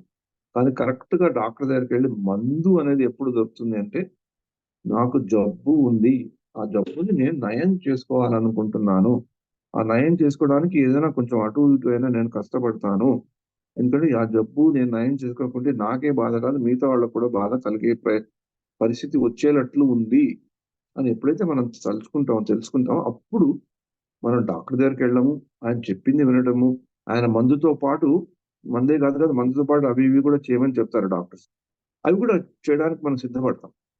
లేకపోతే అది నా తప్పు కాదు, నాకు జబ్బు లేదు, నేను కాదు, నేను వీరును శూరుని అనుకుంటే ఏమైతే జబ్బు ఇంకా ఎక్కువైతుంది. ఒక పరిస్థితిలో ఏమొస్తుంది, దాన్ని క్యూర్ కూడా చేయలేని పరిస్థితి మనకి వస్తుంది. ఇదంతా నేను చెప్తున్నానని నేనేదో అందరికంటే ఎక్కువగా ఉన్నాను కాదు. నేను ఎలాగైతే చిన్నప్పుడు 10 మార్కులు 9 మార్కులు ఇస్తాను, ఇప్పుడు కూడా అలాంటి తప్పులే చేస్తుంటాను. కానీ ఈ భక్తిలో ఉండడం వల్ల, ఇలాంటి శ్లోకాల్ని ఇలా మనం చర్చించుకోవడం వల్ల ఎక్కడో అక్కడ మన చేతనంలో, మన కాన్షియస్ లో కొంచెం ప్యూరిటీ అనేది వచ్చి ఆ ఆత్మ విమర్శన అనేది మనలో కనబడుతుంది. ఎప్పుడైతే ఈ ఆత్మ విమర్శన అనేది కనబడితే, ఏదైనా మనకి కష్టం వచ్చినప్పుడు మనకి బాధ కలిగినా కూడా భగవంతుడి దగ్గరికి మనం వెళ్ళినప్పుడు, భగవంతుడు మనం చూసి ఏడవాలి, మనం చూసి కరుణించాలనే కాకుండా, కేవలం భగవంతుడి దగ్గరికి వెళ్ళి మన బాధ మనం చెప్పుకుంటే ఆయన నవ్వుతూనే మనకేదో సమాధానం ఇస్తాడు, ఇప్పుడు కాకపోతే ఎప్పుడో అప్పుడు దొరుకుతుంది. మనకు ఆ విశ్వాసం ఉంటే, అప్పుడు ఎలాగైతే అర్జునుడికి కృష్ణుడి ద్వారా ఈ నవ్వుతున్న కృష్ణుడి దగ్గర నుంచి ఎలా వచ్చిందో మనకు కూడా అలాగనే జీవితంలో వస్తుంది. ఆ సొల్యూషన్ మనకు ఆటోమేటిక్ గా వస్తాయని చెప్తున్నారు అన్నమాట. ఇలా నవ్వుతున్న అర్జునుడు, ఇది మనకి కపిలోపాఖ్యానంలో ఇంకేమొస్తుంది, ఇంకొకటి ఈ బాధల్ని మనం ఎలా మర్చిపోయాక మనకి ప్రాబ్లమ్స్ వస్తాయంటే, అతడు తల్లి గర్భంలో ఉన్న శిశువు గురించి చెప్తాడు అన్నమాట. తల్లి గర్భంలో ఉన్న శిశువుకి ఎన్ని బాధలు ఉంటాయి, క్రిములు కరుస్తుంటాయి, తల్లి ఏదైనా కారం తిన్నా, ఉప్పు తిన్నా మళ్ళీ ఆ శిశువుకి దాని మీద ఇన్ఫ్లుయెన్స్ ఉంటుంది. తల్లి కోపం వచ్చినా, యాంగ్జైటీ వచ్చినా శిశువుకి ఉంటుంది. కదలడానికి మెదలడానికి కూడా ప్లేస్ ఉండదు. అప్పుడు శిశువు అనుకుంటుందంట, అయ్యో బాబాయ్, నాకు ఇన్ని కష్టాలు ఉన్నాయి, నేను బయటకు వచ్చినప్పుడు మళ్ళీ తెలుసుకొని భగవంతుడినే ప్రార్థించాలి, భగవంతుని తెలుసుకొని మళ్ళీ ఇలాంటి పరిస్థితి నాకు రాకూడదు, జన్మ మృత్యుల నుంచి నేను బయటకు వెళ్ళాలి, వెళ్ళే పరిస్థితిని నేను వెతుక్కుంటూ వస్తాను అనుకుని వస్తాడట. కానీ ఈ యొక్క త్రిగుణాల వలయంలో పడి మళ్ళీ ఆ సంసార బంధంలోకి వెళ్ళిపోయి మళ్ళీ అదే స్థితిని తీసుకొస్తాడని కపిల దేవుడు చెప్తాడు అన్నమాట. ఎక్కడొక్కడ మనం బ్రేక్ వేయాలి. అందుకని ఈ భగవద్గీతని ఇలా మనం చర్చించుకుంటుంటే ఆ బ్రేక్ వేయాలి అనే ఒక కోరిక మనలో మెదిలితే ఈ యొక్క భగవద్గీత చదువుకున్నందుకు, భగవద్గీత పఠనం చేస్తున్నందుకు, భగవద్గీతని అర్థం చేసుకోవడానికి ప్రయత్నిస్తున్నందుకు ఏదో ఒక దానికి ఒక బెనిఫిట్ అంటూ ఉంటుంది. లేకపోతే ఊరికైనా శ్లోకాలు చదివేయటము, కంఠస్థ పెట్టేయడము, పర్పోర్ట్ చదివేసుకోవడము, కొన్నాళ్ళకి భగవద్గీత చదివేసుకున్నామని మళ్ళీ భగవద్గీత క్లోజ్ చేయడం, మళ్ళీ కొన్నాళ్ళకి చదవడం, అలా అయితూనే ఉంటుంది. కానీ భగవద్గీత మనం ఎన్నిసార్లు చదివేమనేది కాదు, ఎంత మనం అర్థం చేసుకున్నాం, దాంట్లో ఉండే జీవిత పాఠాలు మనకి ఏం నేర్పుతున్నాయి అది తెలుసుకుంటే మనం భగవద్గీతని మనలో మన హృదయ కవాటాల్లోకి దించుకున్న వాళ్ళం అవుతాం. లేకపోతే ఉత్తినే శ్లోకాలు చదువుకొని బడబడ వాళ్ళు వెళ్ళిపోయి గీతా జయంతి రోజు 700 శ్లోకాలు చదివేసి భగవద్గీతకి ఆరచిచ్చేసి అవన్నీ మంచివే, నేను దాన్ని ఏం తప్పు పట్టట్లేదు. కానీ దానివల్ల ఉండే ప్రయోజనం చాలా తక్కువ. అంత చేసే కన్నా కూడా ఏదో ఒక్క శ్లోకం 2 శ్లోకాలను గుర్తుపెట్టుకొని దాంట్లో ఉండే జీవిత సత్యాల్ని మనం ఎరగగలిగితే, దాన్ని పాటించగలిగితే అప్పుడు భగవద్గీత యొక్క వాల్యూ మనకు తెలుసు. అప్పుడు అది తెలుసుకున్నాక ఏమైతుందంటే భగవద్గీతని పట్టుకున్నా, భగవద్గీత శ్లోకం విన్నా, భగవద్గీత పర్పడి చదువుతున్న మనలో ఆ భగవద్గీత యొక్క భారం మనకి తెలుస్తుంది. ఎలాగైతే చిన్నజీయ స్వామి గారు ఒకసారి చెప్పారు, భారతం అంటే ఈ యొక్క మన ఇండియాని భరత వర్షం అనేవాళ్ళు కదా, ఈ భూమండలంలో ఉండే భరత వర్షం గురించి చెప్పుకునే చరిత్రే భారతం, ఇంకేం లేదు. భారతం ఆ చరిత్ర ఎలా ఉంది, ఎలా అయింది, అది అక్కడక్కడ ఏమేమి అయ్యాయి, ఆ చరిత్రని పూర్తిగా చెప్పే ఇతిహాసమే భారతం. కానీ దానికి వ్యాసుడు చేయడం వల్ల మహాభారతం ఎందుకైంది? అలాంటి కథలు ఎన్నో ఉన్నాయి కదా. కానీ ఈ యొక్క గ్రంథానికి మహాభారతం అని పంచమవేదం అని ఎందుకు చెప్పారు అంటే, చిన్నజీయ స్వామి 2 చెప్పారు. ఆ యొక్క భారతం అనే పుస్తకానికి వ్యాసుడు రచించాక మనకు తెలుగులో నన్నయ్య, తిక్కన్న, ఎర్రా ప్రోగ్రామ్ వీళ్ళంతా ట్రాన్స్లేట్ చేసి దానికి మహాభారతం అని ఎలాగైంది అంటే, మహా అనే పేరు ఎందుకు వచ్చింది అంటే 2 ఉన్నాయట దాంట్లో ముఖ్యమైన. ఒకటి విష్ణు సహస్రనామం, ఇంకొకటి భగవద్గీత. ఈ 2 దాంట్లో ఇమ్మడం వల్ల ఆ భగవద్గీత అనే పుస్తకం దాంట్లో ఉండే జ్ఞానం భారంగా మారింది అన్నమాట. అందుకని మనం ఇది చదువుకుంటున్నప్పుడు ఈ యొక్క ముఖ్యమైన విషయాలు గుర్తుపెట్టుకొని, ఇది కేవలము ఒక 700 శ్లోకాల సంపుటికైన పుస్తకం కాదు, దీంట్లో ఎన్నో మనం నేర్చుకోవాల్సిన ఉన్నాయి. అందుకని ఇది భారమైన వస్తువు. మన మనసుని కదిలించి, మన చేతనాన్ని ఉత్తేజించపరిచి, మనలో మనం నేర్చుకోవాల్సిన ఎన్నో చెప్పేది. ముఖ్యంగా భగవద్గీతలో మొదటి అధ్యాయంలోనే చెప్పదలుచుకుంది ఏంటంటే, బాధను ఉన్నామని తెలుసుకోవడం, గురువుని ఆశ్రయించడం, గురువుని శరణాగతి వేడుకోవడం, మనకు అవుతున్న బాధ ఏదో తప్పుడు పనులు చేయడం వలన, తప్పుడు పనులు చేయబోతున్నా మనం కలుగుతోందన్న విషయాన్ని మనం ఎప్పుడైతే తెలుసుకుంటామో, ఆ జిజ్ఞాస మనకుందో, అప్పుడు మనకి ఒక మంచి రోడ్లో పెడతాడు. లేకపోతే బయట మనం బాగానే ఉండొచ్చు, తప్పులు చేస్తూనే ఉంటాం. ఒకప్పుడు మన తప్పులు బయటపడతాయి, ఒకప్పుడు మన తప్పులు బయటపడవు. ఎందుకు బయటపడంటే కొన్ని అనేక కారణాలు ఉంటాయి. తప్పులు చేసి తప్పులకి మనం బయటపడి తిరుగుతున్నామని మనం సంతోషపడవలసిన అవసరం లేదు. ఎందుకంటే నేచర్ అనేది, భగవంతుడు ప్రకృతిని ఎలా సృష్టించాడంటే పెద్ద ఎక్సలెంట్ జడ్జ్. ఆ జడ్జ్ డెసిషన్స్ అనేవి ఎప్పుడప్పుడు ఉంటాయి. ఎప్పుడప్పుడు పడవలసింది మనం తప్పకుండానే పడుతుందని మనం తెలుసుకోవాలి. అలా మనం చెప్తున్నాం అంటే మనకేమైనా ఏం కాదా అంటే అవుతుంది. ఎందుకని కూడా ఈ చేతనాన్ని మనం ఎప్పుడైతే లైవ్ గా పెట్టుకుంటామో, జీవించుండేటట్టు పెట్టుకుంటామో మనకి ఉపయోగపడుతుంది. అందుకనే ఇప్పుడు మనం చూస్తే ఈ యొక్క అర్థంతో మనం ఈ శ్లోకాన్ని చూస్తే చాలా వేరేగా కూడా కనబడుతుంది. ఆ నవ్వుతున్న కృష్ణుడు ఏమంటున్నాడు అర్జునుడితో, నీకు బాధ ఎందుకయ్యా అని అంటాడు. మాతాజీ చదువుతారా? హరే కృష్ణ బాబు. శ్రీ భగవానువాచ అసోత్యానన్వసోచస్త్వం ప్రజ్ఞావాదాంశ్చ భాషసే గతాసో న గతాసోశ్చ నాను శోచంతి పండితాః. శ్రీ భగవానుడు పలికినాడు. పాండిత్యంతో కూడిన మాటలు పలుకుతూనే నీవు దుఃఖించదగని విషయం గురించి దుఃఖిస్తున్నావు. వివేకవంతులు జీవించి ఉన్నవారి గురించి కానీ మరణించిన వారి గురించి కానీ దుఃఖించరు. హరే కృష్ణ. ఇది చాలా కొంచెం కష్టమైన శ్లోకం చెప్పడం. జీవించే వారిని దుఃఖించకపోవడం ఇది ఓకే. మరణించిన వారి గురించి ఎలా దుఃఖించకుండా ఉంటాం? చాలా కష్టం కదా. ముఖ్యంగా మనకు దగ్గరైన వాళ్ళు, మనకు తెలిసిన వాళ్ళు దుఃఖించకుండా ఎలా ఉంటాం? కానీ ఈ శ్లోకంలో ఆచార్యులు చెప్పేది ఏంటంటే, దుఃఖింపదగని విషయము నువ్వు దుఃఖిస్తున్నావు అంటే దుఃఖించవలసింది ఏదో ఉంది. అదొకటి ముఖ్యమైన తెలుసుకోండి. కొన్ని ఏవో ఉన్నాయి విషయాలు దుఃఖించవలసినవి. మన తప్పుల గురించి మనం తెలుసుకున్నప్పుడు దుఃఖించాల్సి వస్తుంది. ఈ జన్మ మృత్యు చక్రంలో ఉన్నామని దాని గురించి దుఃఖించుకోవాల్సి వస్తుంది. ఇంకా ఎన్నో ఉన్నాయి, దుఃఖించుకోవాల్సినవి ఉన్నాయి. కానీ ఇక్కడ అర్జునుడికి ఏం చెప్తున్నాడు, నువ్వు ఇది మటుకు ఈ దుఃఖించవలసిన విషయం కాదు అని. ఈ మొదటి పదం చూసారా, అశోచ్యాం అనే పదాన్ని అన్వశోచ్య, ఈ పదాన్ని చెప్పినప్పుడు ఆచార్యులు ఏం చెప్తారంటే, కృష్ణ భగవానుడు అంటే ఆచార్యులు ఈ యొక్క పరిస్థితిని దీన్ని బాగా లోతుగా ఆలోచించిన వాళ్ళై, అనుభవజ్ఞులై, త్రికాలజ్ఞులు కనుక వాళ్ళు ఏం చెప్తున్నారంటే, పడే మరీ లామెంటింగ్ అంటే ఒక్కసారి ఏదైనా బాధ కలిగితే గట్టిగా ఏడ్చో 2-3 రోజులు బాధపడి మళ్ళీ మన జీవితాన్ని సాగించడం ఒక ప్రక్రియ అయితే, ఊరికేనే దాన్ని తలుచుకొని ఏడ్చే పరిస్థితి తీసుకురాకు అని అర్జునుడికి చెప్తున్నాడు. అంటే నువ్వు బాధపడకు అని అర్జునుడికి చెప్పట్లేదు. కానీ ఏదైతే నువ్వు మళ్ళీ దుఃఖిస్తున్నావో అది ఈ పరిస్థితుల్లో, ఇక్కడున్న పరిస్థితుల్లో, యుద్ధం చేయవలసిన పరిస్థితిలో, యుద్ధం చేసి ధర్మాన్ని కాపాడవలసిన పరిస్థితిలో, ఒక క్షత్రుడిగా నీ స్వధర్మాన్ని నువ్వు పాటించే పరిస్థితిలో ఇది దుఃఖించవలసినది కాదు అని చెప్తున్నాడు. అంతేగాని చనిపోయిన వాళ్ళ గురించి మేము భగవద్గీత చదువుకున్నాము, ఎవరైనా చనిపోతే మేము దుఃఖించము, బాధపడ్డాము, అది ఎప్పుడు కాదు. బాధపడాలి ఒకప్పుడు. ఆ బాధ పడితేనే కదా మన యొక్క వ్యక్తి యొక్క ముఖ్యతని, ఆ వ్యక్తికి మనకి ఉండే సంబంధాన్ని మనం గుర్తుపెట్టుకోగలుగుతాం. ఆ బాధ అనేది పడకపోతే మనం ఎలా గుర్తుపెట్టుకుంటాం వాళ్ళ మంచితనాన్ని? చచ్చిపోయలేదు, పడేద్దాం కాల్చి పడేద్దాం అనుకుంటే కుదరదు కదా. భగవద్గీత అలాంటి మెట్ట వేదాంతాన్ని మనకి చూపెట్టట్లేదు.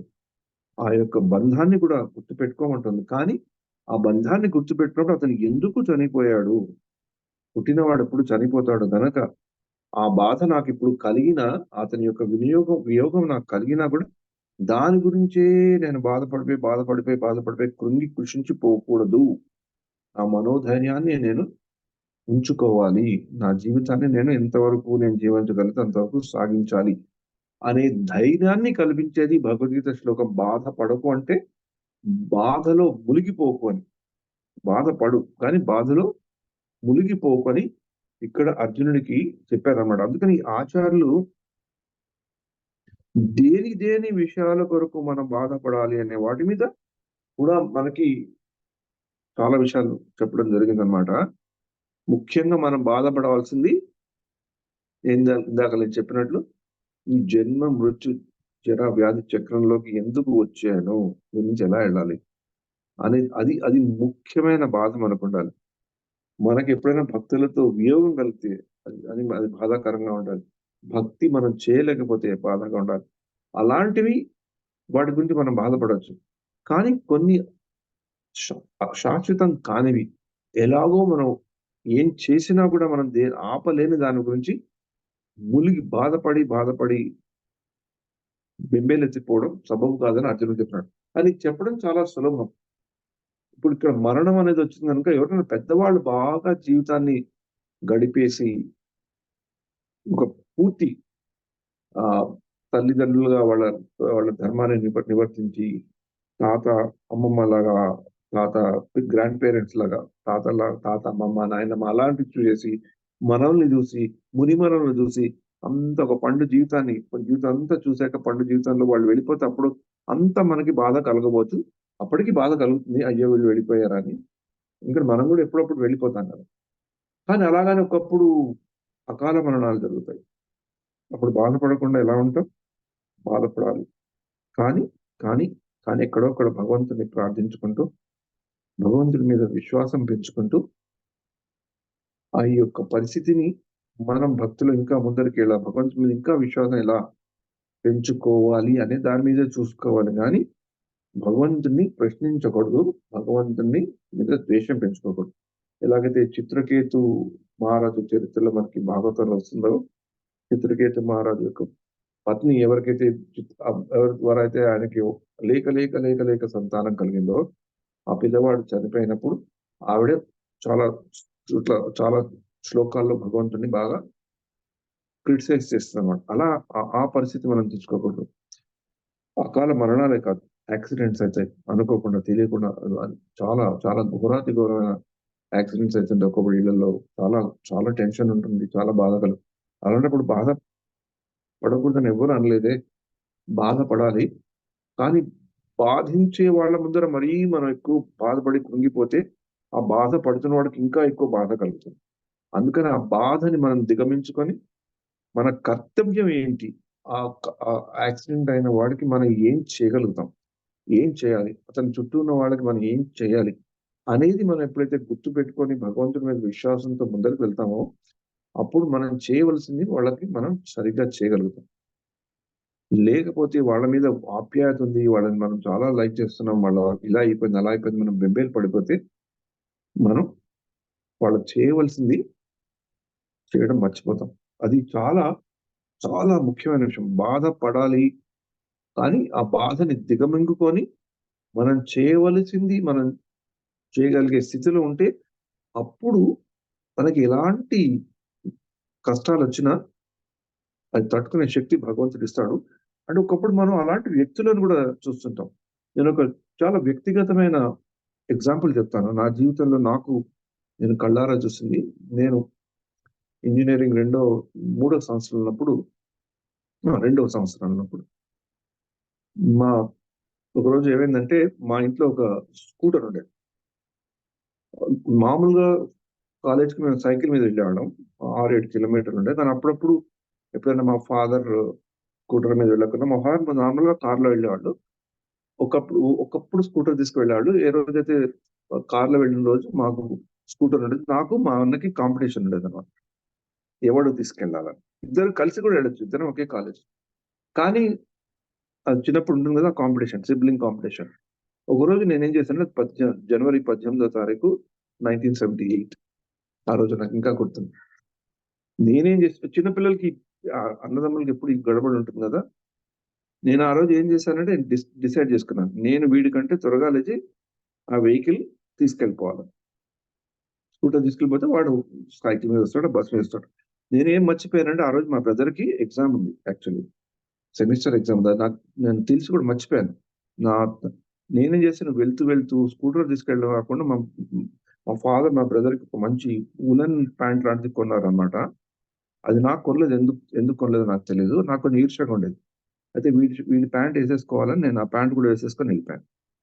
మా బ్రదర్ అంతా స్నానం చేసి పరీక్షకి వెళ్ళాలని చూస్తే వాడికి స్కూటర్ ఉందని తెలుసు. ఫాదర్ కార్‌లో వెళ్ళారని తెలుసు. అతను కూడా స్కూటర్‌లో వెళ్దామని ప్లాన్ చేస్తూ కొంచెం లేట్‌గా తయారయ్యాడు. స్కూటర్‌లో అయితే త్వరగా వెళ్ళిపోతాం కదా. బయటకొచ్చి చూస్తే స్కూటర్ లేదు. అప్పుడు అనుకున్నాడు, అరే వీడు తీసుకెళ్ళిపోయాడు వెధవ అని.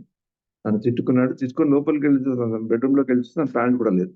అప్పుడు నా ప్యాంట్ వేసుకోవాలి. టైం అయిపోతది. మా బ్రదర్ నాకంటే కొంచెం బుద్ధిగుంటాడు. నేను చాలా సన్నగా ఉండేవాడిని. హరిప్రభులాగా సన్నగా ఉండేవాడిని. అతని ప్యాంట్ అది టైట్ అయింది. టైం అయిపోతుంది. సైకిల్ మీద వెళ్ళాడు. ఇంకా బస్సులో వెళ్ళాలి. బస్సు దగ్గరకొచ్చాక రష్‌గా ఉన్నాను. కొంచెం ఆ బస్సు వచ్చి అక్కడ రష్‌గా ఉన్న బస్సు ఆగకపోతే ఉరుక్కుంటూ వెళ్ళాడు. రన్నింగ్ బస్ ఉంటుంది కదా, చిన్నప్పుడు చాలా చేసేవాళ్ళం మేము. ఆ రన్నింగ్ బస్సు మామూలుగా అయితే ఎక్కేసేవాడు. కానీ ఇది ప్యాంట్ టైట్‌గా ఉండడం వల్ల ఆ కాలు స్ట్రెచ్ చేయలేకపోయాడు. కొంచెం ఒక ఇంచు, హాఫ్ ఇంచు, 2 ఇంచు కూడా స్ట్రెచ్ చేయలేకపోయాడు. తక్కువైంది. దాంతో కింద పడిపోయాడు. బస్ కింద పడ్డాడు. మొదట ఏం కాలేదనుకున్నారు గానీ స్పృహ తప్పిపోయింది. గొడవగా అందరూ హాస్పిటల్‌కి తీసుకెళ్లారు. ఇప్పుడు మా అమ్మ లేరు ఇంట్లో. స్కూల్‌లో ఉంటే మా మదర్‌ని స్కూల్‌లో నుంచి తీసుకొచ్చారు. మా ఫాదర్ ఆ రోజు పొద్దున్నే ఢిల్లీకి వెళ్ళిపోయారు పొద్దున ఫ్లైట్‌లో ఆఫీస్ పని మీద. అందరూ ఎవరెవరు ఫ్రెండ్స్ వాళ్ళు వీళ్ళు హాస్పిటల్‌లో జాయిన్ చేసి ఒక గంట సేపు ఏదో బాగున్నట్లు అనిపించాడు కానీ 10:30కి 9:30కి ఎప్పుడైంది 10 గంటలకి డాక్టర్ వచ్చి చెప్పారు. అయిపోయింది ఇతను ఇంక బతకడు. లోపల చాలా గాయాలు. అప్పుడు మా మదర్ చాలా కంగారు పడ్డారు. ఇప్పుడు నన్ను వచ్చి మా కజిన్ వచ్చి కాలేజీలో వచ్చి వెళ్ళి తీసుకెళ్తే అప్పటి పరిస్థితి చాలా దారుణం అండి. అప్పుడు నేను మా మదర్ని చూశాను. బాధ, విపరీతమైన బాధ. అలా అక్కడ వార్డులో ఉస్మానియా హాస్పిటల్ పడి విపరీతంగా ఏడుస్తుంది మా మదర్. మా మదర్ని చూసి నేను ఏం చేయాలి? అప్పటికి చిన్నవాడిని కదా. కానీ దేవుడి వల్ల నాకేదో ఆ రోజు చాలా పిరికి పందగా ఉండేవాడిని నేను. చాలా ధైర్యం ఇచ్చాడు భగవంతుడు. నేను బెంబేలెత్తకుండా మా మదర్‌ని సంభాళించి అక్కడ కొంచెం డాక్టర్లతో మాట్లాడి ఆ పరిస్థితిని తెలుసుకున్నా. డాక్టర్లు చెప్పారు చాలా క్రిటికల్‌గా ఉంది. అప్పటికే వాళ్ళు ఎక్స్‌రే తీశారు. ఎక్స్‌రే తీసి ఇంకా చేయాలనుకుంటే ఏదో ఎక్స్‌రే తీశారు కదా! ఫ్రాక్చర్ అయ్యుంటుంది కదా! అని అడిగారు. నేను అడిగాను. అప్పుడు వాళ్ళు చెప్పారు 18 ఫ్రాక్చర్స్ అయ్యాయని చెప్పారు. పెల్విస్‌లో 18, 18 ఫ్రాక్చర్స్. ఆ ఫ్రాక్చర్స్ ఏమయ్యాయి ముక్కలు అది ఇది ఉంటుంది కదా! మన యూరినరీ బ్లాడర్ దాన్ని మొత్తం చీల్చి చెండాడేసారన్నమాట. ఆ బ్లాడర్ లేదు మా బ్రదర్‌కి అప్పుడు ఇంకా. అలాంటి పరిస్థితుల్లో ఉన్న మా బ్రదరు అప్పుడు రాత్రి వచ్చేసరికి బ్లడ్ గిడ్ అంతా అయ్యి ఆపరేషన్ అది చేశారు మొత్తానికి. ఏదో ఇంకొక 3 వారాల వరకు చెప్పలేం బతుకుతాడో బతకడో. బతికున్నా కూడా చాలా గడబడులుంటాయి. అది కాదు, ఇది కాదు, అదైతుందో, ఏదైతుందో అన్ని క్వెషన్ చాలా మా మదర్ బాధపడుతున్నారు. కానీ ఎప్పుడైతే మా బ్రదర్‌కి ఆపరేషన్ థియేటర్‌కెళ్లారో అప్పటి నుంచి మా మదర్ ఎంత బాధపడుతున్నా అప్పుడు ఐసీయూలో కూడా అలౌ చేసేవాళ్ళు. అలౌ చేయనిచ్చేవాళ్ళు కాదు. ఒక్క నిమిషమో, 2 నిమిషాలు వెళ్ళాలన్నమాట. అది ఎవరు వెళ్ళాలి? మా నాన్నగారు వెళ్ళాలా? నాన్నగారు ఆ రోజు నైట్ వచ్చేసారు. నాన్నగారు వెళ్ళాలా? నేను వెళ్ళాలా? మా మదర్ వెళ్ళాలా? మొత్తానికి డిసైడ్ చేశారేంటంటే మా మదరే వెళ్ళాలి. ఎంత బయట కూర్చొని ఏడుస్తూ, ఏడుస్తూ, ఏడుస్తూ కానీ లోపలికి వెళ్తున్నప్పుడు మటుకు చాలా ధైర్యంగా వెళ్ళేవాళ్ళం. ధైర్యంగా వెళ్ళి సెమీ కాన్షియస్‌లో ఉన్న మా బ్రదర్‌తో ఏం మాట్లాడేవాళ్ళో తెలీదు మా అన్నతో. ధైర్యం చెప్పేవాళ్ళనమాట. ఏం కాదు అయిపోతుంది, అయిపోతుంది, అయిపోతుంది. వచ్చేస్తావు ఇంకొక వారం రోజులు వస్తావు, వారం రోజులు వస్తావు. అలాగా 3 వారాలయ్యాక కొంచెం గండం గడిచాక అదే బాధతో హాస్పిటల్ 18వ తారీఖు జనవరి నాడు ఉంటే ఆ బాధని మా మా బ్రదర్‌కి కనపడకుండా పూర్తిగా సెప్టెంబర్ 5వ తారీఖు వరకు మా మదర్, మా బ్రదర్ హాస్పిటల్‌లోనే ఉన్నారు. ఒక్కసారి కూడా ఇంటికి రాలేదు. ఒక్క రోజు కూడా. ఒకటే శపథం చేసుకున్నానన్నమాట. వీడికి నేను సేవ చేయాలి. భగవంతుడు నాకు ఈ అవకాశం కల్పించాడు. ఇలా అయింది. నేను ఇంక వాళ్ళెవ్వరిని ఏమి తిట్టను, కొట్టను, ఎందుకు ఇలా అయిందని అనను. నా చేయవలసిన ధర్మం వీడిని ప్రొటెక్ట్ చేయడం. ఎంతమంది చేసినా కూడా ఎప్పుడు ఎక్కడ అబ్బా! రూమ్‌లోకి వెళ్ళినప్పుడు టోటల్‌గా వేరేగా ఉండేవాళ్ళు మా మదర్. రూమ్‌లోంచి వచ్చాక బాగా బాధపడేవాళ్ళు. ఏమైతుంది? ఎప్పుడు అసలు ఒక నెల కాదు 9 నెలలు.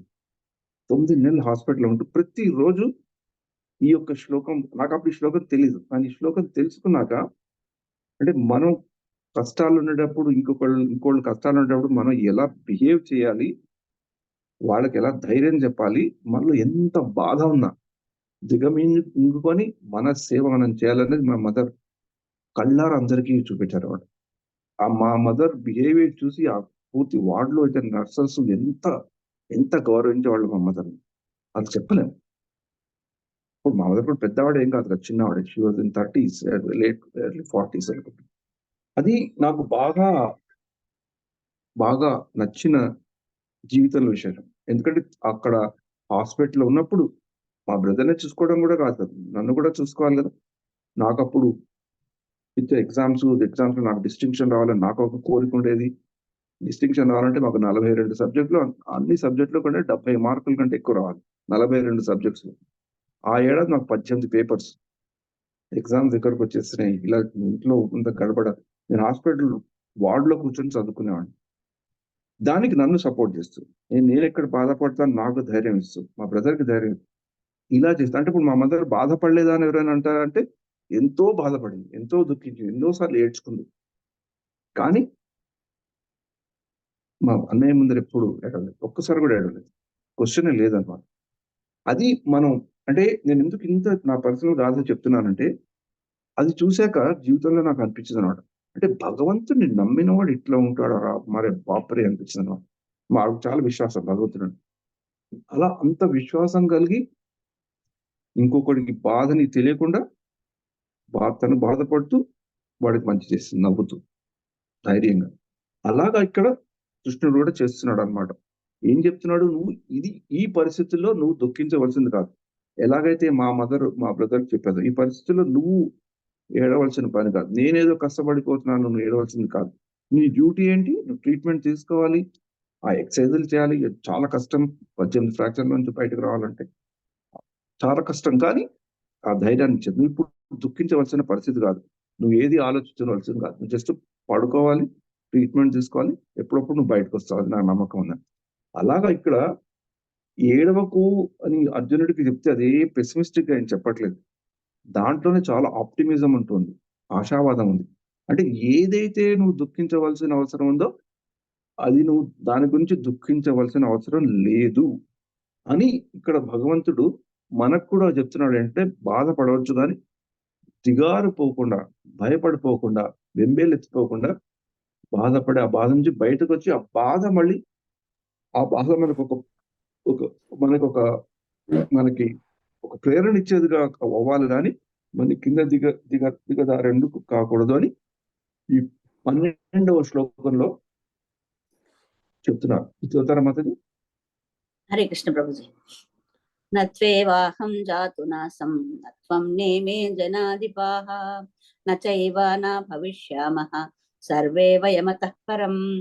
నేను గాని నీవు గాని ఈ రాజులందరూ గాని నిలిచి ఉండని సమయం ఏదీ లేదు, భవిష్యత్తులో కూడా మనలో ఎవరము ఉండకపోము. హరే కృష్ణ.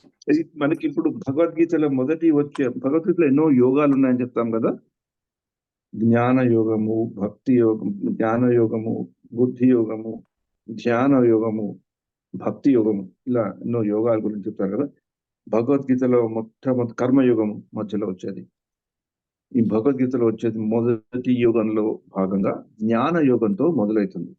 నవ్వుతున్న కృష్ణుడు దుఃఖిస్తున్న అర్జునుడితో జ్ఞాన బోధ చేయడం మొదలు పెడతారు. ఎలా చెప్తారు, నువ్వు దుఃఖించవలసిన అవసరం లేదు, ఇది నువ్వు ఇప్పుడు దుఃఖించవలసిన అవసరం లేదు, ఈ విషయం ఇప్పుడు నువ్వు దుఃఖించవలసిన పని కాదు, స్థితి కాదు అని చెప్పాక ఇప్పుడు నువ్వు దుఃఖించకుండా ఎప్పుడో ఒక సమయంలో నువ్వు ఉండవు, మిగతా వాళ్ళు కూడా ఉండరు, అందుకని నీ పని నువ్వు కానీ అని ప్రతి ఒక్క శ్లోకంలో కూడా ఏదో ఒక విధంగా ప్రేరణ.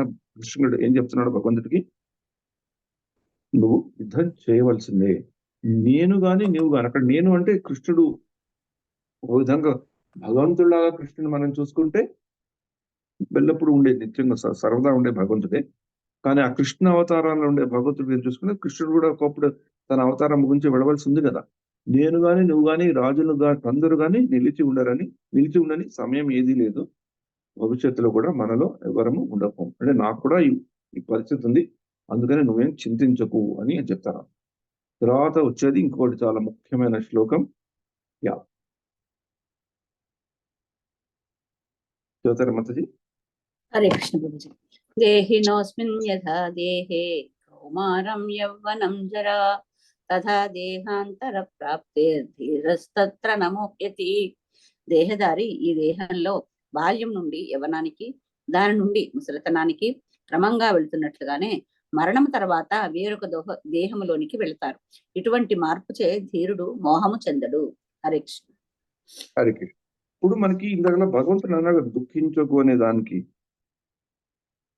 అలా అని మనకి కృష్ణుడి లీలల్లోనే కృష్ణుడు కూడా కొన్నిసార్లు దుఃఖించిన విషయం మనకు తెలుస్తుంది. ఎలాగైతే ఇందాక కృష్ణుడు ఎలా నవ్విస్తూ కనిపించాడో అది మనం ఉదాహరణ చేసుకున్నాం కదా.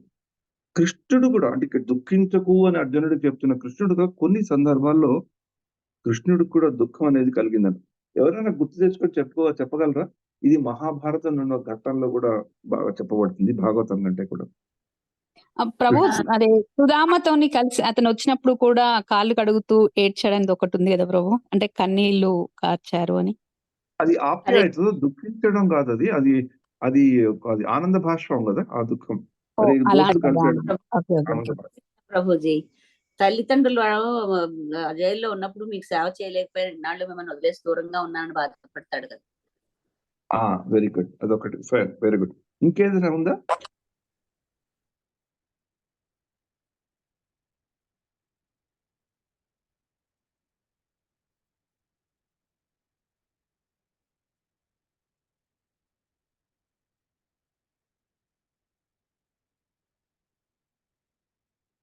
ఇంకెవరికైనా గుర్తుందా కృష్ణుడు ఎక్కడ బాధపడ్డాడని?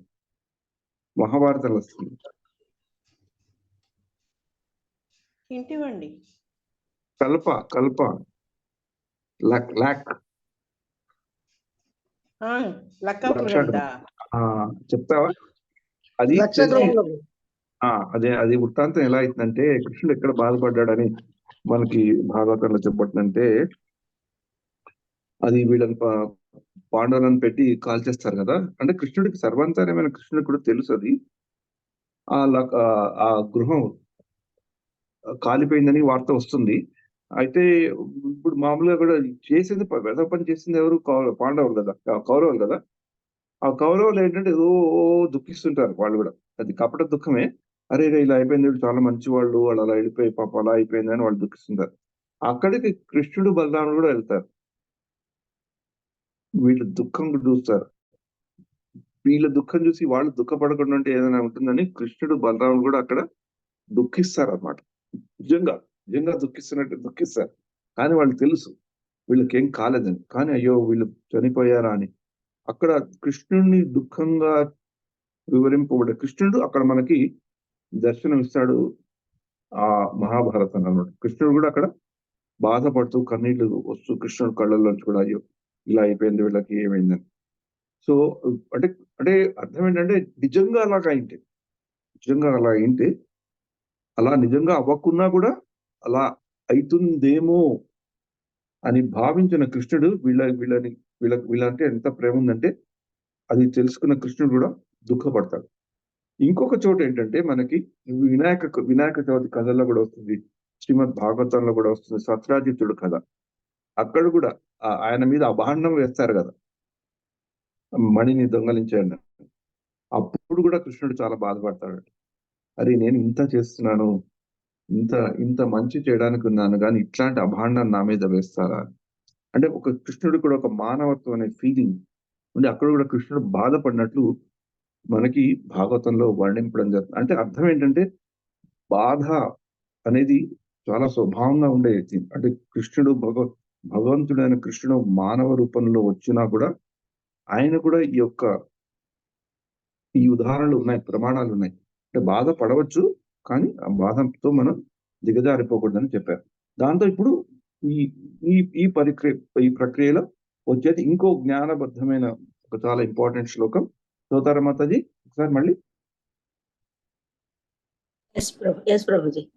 దేహినోస్మిన్ యథా దేహే కౌమారం యవ్వనం జరా తథా దేహాంతర ప్రాప్తేర్ ధీరస్తత్ర నముహ్యతి. భావం కూడా చదువునా ప్రభుజీ? దేహదారి ఈ దేహంలో బాల్యం నుండి యవ్వనానికి, దాని నుండి ముసలితనానికి క్రమంగా వెళ్తున్నట్లుగానే మరణము తర్వాత వేరొక దేహంలోకి వెళతారు. ఎటువంటి మార్పుచే ధీరుడు మోహము చెందడు. హరే కృష్ణ. ఈ ఆత్మ యొక్క పరిస్థితి, ఆత్మ యొక్క జర్నీ, ఆత్మ యొక్క ప్రక్రియ, ఈ యొక్క శరీరం అనిత్యంగా ఉండే శరీరం గురించి ఇక్కడ జ్ఞాన బోధ చేయడం జరుగుతుంది. అంటే ఈ యొక్క శ్లోకంలో ఈ శ్లోకం తర్వాత వచ్చే జ్ఞానం దేని మీద వెళ్తుంది?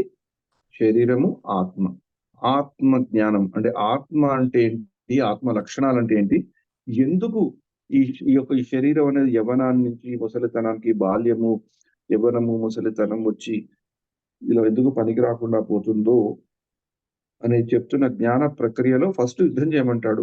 ఇది నువ్వు ఇప్పుడు ఇచ్చట ఈ స్థితిలో ఈ పరిస్థితికి దుఃఖించవలసిన దానికి ఈ ఒక విషయం కాదు, నువ్వు యుద్ధం చెయ్యి అని చెప్తూ ఎప్పుడప్పుడు ఎవరో ఒకళ్ళు అందరం కూడా వెళ్ళిపోతాం, ఇక్కడే అందరం ఉండేవాళ్ళం కాదని చెప్తూ ఇది చాలా ఇంపర్మనెంట్ అంటే అనిశ్చితమైన ప్లేస్ అని చెప్తూ, ఎలాగైతే మన శరీరం యొక్క ఉదాహరణ అంటే మనకి ప్రాక్టికల్ గా అండర్స్టాండ్ అన్నట్టు చెప్తారు.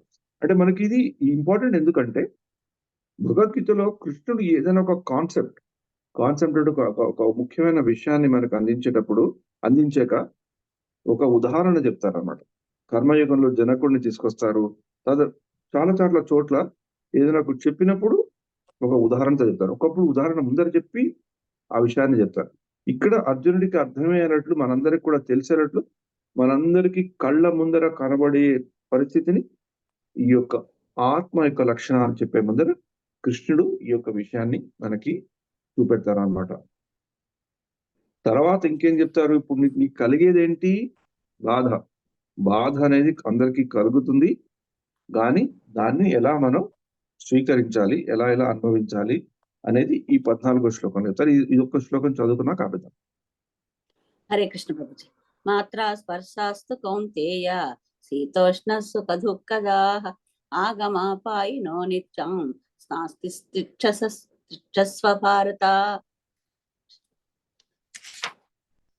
ఓ కౌంతేయ, సుఖదుఖాలు తాత్కాలికంగా కలగడము, కాలక్రమంలో అవి పోవడము, చలికాలము ఎండాకాలము వచ్చిపోవడము వంటివి.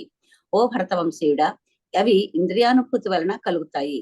కలత చెందకుండా వాటిని ఓర్చుకోవడము మనిషి తప్పక నేర్చుకోవాలి. హరే కృష్ణ. ఇక్కడ ఏం చెప్తున్నాడు? కష్టాలు నీకు ఇక్కడ ఒకటి ఇంపార్టెంట్ ఏంటంటే, ఇది వచ్చే వారం దీన్ని మనం విపులంగా తెలుసుకుందాం. దీనికి ఆచార్యులు చాలా చెప్పారు. ఒక్క విషయం, ఒక్క పదం దీంట్లో ఇంపార్టెంట్. ఓర్చుకోవడం, ఎలా భరించడం. అది భక్తి మార్గంలో భక్తుల్లాగా అవ్వాలి అనుకునే వాళ్ళకి, అంటే ఆస్పైరింగ్ డివోటీస్ అంటాం కదా, వాళ్ళకి ఎంత ముఖ్యం అనేది ఈ యొక్క శ్లోకం ఆచార్యులు వివరించిన బట్టి చూస్తే చాలా డీటెయిల్ గా చెప్పారు. దాని గురించి మనం తెలుసుకుందాం.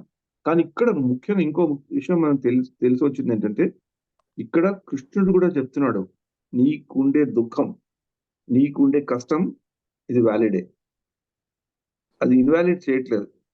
ఇది నువ్వు అసలు దుఃఖించకూడదు, నీకు కష్టమే లేదు, ఏం లేదు, అంతా బాగుంది అని కృష్ణుడు చెప్పట్లేదు.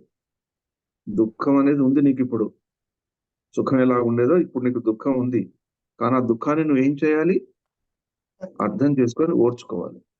అంటే కృష్ణుడు ఎంత మంచి టీచర్ అంటే, అదేం ఇన్వాలిడ్ చేయరు. ఒకప్పుడు అనిపిస్తుంది కదా, ఇది ఎందుకు మనకి ముఖ్యం అంటే, ఎవరైనా పరామర్శించేటప్పుడు కూడా 2 దృష్టికోణాలు చెప్తారన్నమాట. ఒకటి, ఎవరైనా బాధతో ఉంటే వాళ్ళలాగా బాధతో మనం బెంబేలు పడిపోయి వాళ్ళతో చేస్తే వాళ్ళకి ఇంకా బాధ కలుగుతుంది. అలాగని పుట్టి తీసి పారేసాం అనుకోండి, అయ్యో నాకు బాగా జ్వరం వచ్చింది, నాకు ఇలా అవుతుంది అలా అవుతుంది, నాకు కూడా వచ్చిందని ఏం కాదండి, ఇది 2-3 పోతున్నానా అన్నా అనుకోండి, వాళ్ళకి చాలా బాధ కలుగుతుంది. అరే నేను బాధపడుతూ నేను నా కష్టాలు చెప్పుకోవడానికి వస్తే వీడు దాన్ని తీసి పారేస్తాడు ఏంటని. అది కూడా మనం ఆ బ్యాలెన్స్ అనేది నేర్చుకోవాలన్నమాట. ఆ బ్యాలెన్స్ మనకి ఎప్పుడు వస్తుంటే, మనం ఎప్పుడైతే ఆ ఓర్పు అనేది మనలో ఉంటుందో అప్పుడు వాళ్ళ బాధని గుర్తించి, వాళ్ళకు ఒక ఎంపతి అంటారు కదా ఇంగ్లీష్ లో, అంటే వాళ్ళు ఎలా బాధపడుతున్నారు అనేది మనం ఊహించుకొని మన మనసులో ఆలోచించుకుంటే, ఆ బాధ యొక్క పరిస్థితి మనకు కొంచెం అర్థమవుతుంది కనుక, అర్థం చేసుకొని వాళ్ళని కొంచెం కామ్ చేసి, కృష్ణుడైతే నవ్వుతూ చేశాడో, నవ్వుతూ చేయలేకపోయినా కొంచెం వాళ్ళ బాధకు ఉపశమనం కలిగించాక, ఆ బాధ నుంచి ఆ బాధలో ఏం చేయాలనేది మనం చెప్పడానికి ప్రయత్నించవచ్చు, ఎప్పుడైతే మనకు ఆ దృక్పథం ఉంటుందో. అందుకని ఓర్పు అనేది మనలో మనం ఓర్పు తెచ్చుకోవడం ఒకటైతే, మనం ఇంకోళ్ళకి ఓర్పు తెచ్చుకోవడం చెప్పడం ఒకటైతే, ఇంకోళ్ళు మనం ఓర్పు తెచ్చుకునే స్థితికి మనం ఉన్నప్పుడు వాళ్ళు చెప్పేది మనం వినగలగాలి. ఈ 3 మనం చేసుకోగలిగితే ఈ శ్లోకాన్ని మనం పూర్తిగా అర్థం చేసుకున్న వాళ్ళం అవుతాం.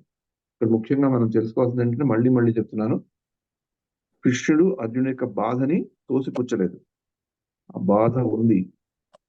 ఎందుకంటే సుఖ దుఃఖాలు తాత్కాలికంగా ఉంటాయి, అలా క్రమేణా పోతాయి. కానీ దాన్ని ఓర్చుకోవడం నువ్వు నేర్చుకో. నీకు ఇప్పుడు బాధ కలుగుతుంది, నో ప్రాబ్లం, నాకు తెలుసు, కానీ దాన్ని ఓర్చుకొని ముందరికి నడువు అంటే నీ కర్తవ్యాన్ని చేయని అర్జునుడికి బోధిస్తున్నాడు. ఈ దీంతో మనం నేను సెలవు తీసుకుంటాను. ఈ యొక్క శ్లోకాన్ని మళ్ళీ కొంచెం ఇంకా విస్తారంగా మనం చర్చించుకుందాం. Hare Krishna Krishna Krishna Hare Hare, Hare Rama Rama Rama Hare Hare. Hare Krishna. Thank you. Sorry కొంచెం లేట్ అయినట్టు మళ్ళీ. హరే కృష్ణ ప్రభు. ఒక మంచి ఎగ్జాంపుల్ తో బాధని ఎలా దిగునందుకోవాలి, బాధ ఎలా ఓర్చుకోవాలి అనేది చాలా బాగా చెప్పారు ప్రభు. అది వెరీ వెరీ దానికంటే ముఖ్యంగా మనకి బాధ ఎందుకు వచ్చింది అనే దాని మీద కూడా ప్రశ్న వేసుకుంటారు. ఆ జిజ్ఞాస అనేది మనలో ఎప్పుడు ఉండాలి. That's important. అప్పుడే మిగతావన్నీ వస్తాయి. హరే కృష్ణ. హరే కృష్ణ ప్రభుజీ. అన్న హరే కృష్ణ ప్రభుజీ, అన్ని రోజులు మీ ఇద్దరు హాస్పిటల్లో ఉన్నారన్నారు, ఇప్పుడు బాగానే ఉన్నారా? చెప్పలేదు మీరేమైంది? బ్రహ్మాండంగా ఉన్నాడు. ఇంటికి వెళ్ళి వస్తున్నామని మా బ్రదర్ సెప్టెంబర్ లో రావటం, తర్వాత ఒక ఇయర్ ఇంజనీరింగ్ పోయింది, తర్వాత ఇంజనీరింగ్ పాస్ అవ్వటము, తర్వాత పెళ్లి అవ్వటము, పిల్లలు పుట్టటము, తాత అవ్వటము, ఇంజనీరింగ్ మంచిగా సక్సెస్ఫుల్ గా అవ్వటము, తర్వాత బ్యాంక్ లో ఉద్యోగం దొరకడం, ఆఫీసర్ కింద దొరికి ఎన్నో ప్రదేశాలు తిరిగి జనరల్ మేనేజర్ గా ఎస్బి ఆంధ్ర బ్యాంక్ లో రిటైర్ అవ్వడం. అంటే తర్వాత అన్ని జీవితంలో మళ్ళీ తర్వాత కొన్ని బాధలు ఉన్నాను, హెల్త్ బాధలు, కానీ మా మదర్ యొక్క ప్రార్థన బలం ఏంటో తెలియదు, కానీ జీవితం బాగానే సాఫీగానే జరిగింది. చాలా చాలా దాని సంతోషం. కానీ ఆ 9 నెలలు పడిన కష్టాలు మటుకు చాలా కష్టాలు పడ్డా, చాలా చాలా కష్టాలు. టైం ఉందా అండి? ఒక్క డౌట్ అడగచ్చా? నేను ఈ ఎగ్జాంపుల్ కూడా ఎందుకు చెప్పానంటే, నిన్న మా వైఫ్ చెప్పారు, ఎవరికో మనలో గోపికా గీతలో ఉన్న భక్తురాలు వాళ్ళ అబ్బాయికో మనవడికో యాక్సిడెంట్ అయిందని విన్నాను. అందుకని అది కూడా నా మైండ్ లో ఉండన్నమాట, అడుగుదాం ఎలా ఉన్నారు, ఏం చేస్తున్నారు అని, వాళ్ళకి ఎలాంటి సహాయం చేస్తాను. అది కూడా ఎగ్జాంపుల్ వచ్చినట్టుంది. హరే కృష్ణ. మా అక్క కొడుకే ప్రభుజీ, జయలక్ష్మి మాతాజీ వారి అబ్బాయి. నేను ఆపరేషన్ చేసి ఇవాళ ఫిజియోథెరపీ చేసి రేపు ఇంటికి పంపిస్తా అన్నారు. కాలికి మల్టిపుల్ ఫ్రాక్చర్ అయిందన్నమాట. ఇప్పుడే తను వెళ్ళినట్టుంది, మీటింగ్ ఇప్పటి వరకు ఉంది గ్రూప్ లో, ఇప్పుడే హాస్పిటల్కి వెళ్ళినట్టుంది. ఎవరు ప్రశ్న అడుగుతున్నారు, మీరేనమ్మా? నా డౌట్ ఏంటంటే ప్రభుజీ, ఈ పరమాత్మ అందరిలోనూ ఉన్నాడు, అందుకని అర్జునుడు భయపడుతున్నాడు అనుకునే వాళ్ళు అనుకుంటున్నారని, నవ్వుకున్నాడని అన్నారు కదా. ఈ పరమాత్మ అందరిలో ఉన్నదానికి లింక్ నాకు ఎప్పటి నుంచో ఒక ప్రశ్న నన్ను చేస్తోంది. ఇప్పుడు మన భక్తిలోకి వచ్చాక మాయాదేవి కానీ ఒకసారి మాయాజ్యోతి టెస్ట్లు పెడతారు, లేకపోతే తర్వాత కృష్ణుడు టెస్ట్ పెడతాడు అంటారు కదా. అన్నా నేను మనకి దీంట్లో చెప్తున్నప్పుడే, మరి అందరిలోనూ పరమాత్మ ఉన్నప్పుడు ఈ మనిషి వీళ్ళు భక్తి చేస్తున్న వాళ్ళు సిన్సియర్ గా చేస్తున్నారా లేదా అని ఎందుకు పరీక్ష పెట్టడం ఆయనకు తెలియదా? సిన్సియర్ గా అందులోకి వద్దాం అనుకుంటున్నారో లేదో, అది నా డౌట్. ఎప్పటి నుంచో నాకు అది రిషికేశ్ దాస్ ప్రభుజీ కూడా అడిగాను, కానీ ఆయన సమాధానం చెప్పినప్పుడు ఓకే అనిపించింది. మళ్ళీ దాన్ని అనలైజ్ చేస్తే నాకు సాటిస్ఫాక్షన్. ఒకటి ముఖ్యంగా ఒకటి గుర్తు చేసుకోవాలి మాత్రం, ఇది కొంచెం ఒక కర్మకి సంబంధించిన విషయం. నేను డైరెక్ట్ గా చెప్తాను, ఏదైనా ఈ కర్మ సిద్ధాంతానికి సంబంధించిన డౌట్స్ ఉన్నాయే, అది దాన్ని ఎవ్వరూ పూర్తిగా వివరించి కరెక్ట్ గా చెప్పలేరు, ఇంపాసిబుల్. అది ఎవరికి తెలియదు. అది తెలిసే ఉంటే మన జీవితాన్ని మనం ఈజీగా సర్దుకునే వాళ్ళం. నోబడి నోస్, ఇంగ్లీష్ లో కూడా nobody knows completely how that కర్మ వర్క్స్. అది మటుకు సత్యం. Point number 1. సెకండ్, అందుకని అది పూర్తిగా తెలియదు కనుక కొంచెం దాని మీద జ్ఞానం ఉన్న వాళ్ళు, అనుభవజ్ఞులు కొంతమందిని చూసాక మనకి ఏమో చెప్తారు సూచాయిగా. అవి 100% కరెక్ట్ అవుతాయని తెలియదు. అందుకని చెప్పినప్పుడు మనకు కరెక్ట్ అనిపిస్తుంది, మళ్ళీ అది కరెక్ట్ కాదనిపిస్తుంది. కానీ సారం తీసుకుంటే ఏంటంటే, ఇందాక మీరు చెప్పిన పరిస్థితిలో ఒకప్పుడు భక్తిలో ఉంటూ భక్తి చేసుకుంటూ మంచిగా ఉండే వాళ్ళకు కూడా ఎందుకు అలాంటి కష్టాలు వస్తాయంటే, ఆ కష్టాలు రావటం వల్ల 2 కలుగుతాయి. వాళ్ళకి ఆ కష్టాలు రావడం వల్ల భగవంతుడు వాళ్ళని ఇంకా మంచి భక్తులు వీళ్ళు అయ్యే ఛాన్స్ వీళ్ళకు ఉంది, ఈ యొక్క పరిస్థితి నేను కలిగిస్తే వీళ్ళకి నా మీద ఇంకా విశ్వాసం పెరిగే పరిస్థితి నేను ఏర్పరచగలుగుతాను. అందుకని ఈ యొక్క అన్ఈజీ సిచ్యువేషన్ నేను క్రియేట్ చేసి వాళ్ళని దాంట్లో పెట్టి కాచి వడపోస్తే వాళ్ళు ఇంకా మంచి శుద్ధభక్తులు అవుతారు అనే దాంట్లో కూడా భగవంతుడు మన ఇలా కష్టాలు పెడతాడని చెప్తాడు. అగైన్ ఇదంతా ఒక స్పెక్యులేషన్, ఇదంతా ఒక ఊహ. అంటే బాగా తెలిసిన వాళ్ళు ఇలా మనకి చెప్పారు కనుక మనం అలా చెప్పుకుంటున్నాం. సో అదొకటి, భగవంతుడికి కష్టాలు ఎందుకు వచ్చాయి, కుంతీదేవి కష్టాలు ఎందుకు వచ్చాయి, ద్రౌపదికి ఎందుకు కష్టాలు వచ్చాయి. ఇంకొకటి, మనం ఈ కష్టాలు ఇతనికి ఈగలు ఇస్తే ఈ కష్టాలని ఇతను భరించే శక్తి ఉన్నవాడు కనుక ఈ కష్టాన్ని భరించి దాంట్లో మునిగి తేలి బయటకు వస్తే వీళ్ళని చూసి మిగతా వాళ్ళు కూడా ప్రేరణ పొందుతారు అనేదాన్ని. ఇప్పుడు మా మదర్కి మా బ్రదర్కి వచ్చిన కష్టాన్ని ఆ దృష్టికోణంతో చూడొచ్చు. అంటే మా మదర్ లాంటి ఒక ఆవిడని మిగతా వాళ్ళకి ఆవిడలో ఉండే ఆ శక్తిని, ఆ భక్తిని, కష్టాన్ని బెదిరిపోకుండా, బెంబేలు పడిపోకుండా చేసి చూపెట్టిన ఆవిడని చూస్తే మనకి, ఇప్పుడు నాకు భగవంతుడి మీద అంత నమ్మకం లేకుండా మా మదర్ని చూస్తే భగవంతుని నమ్మబుద్ధి.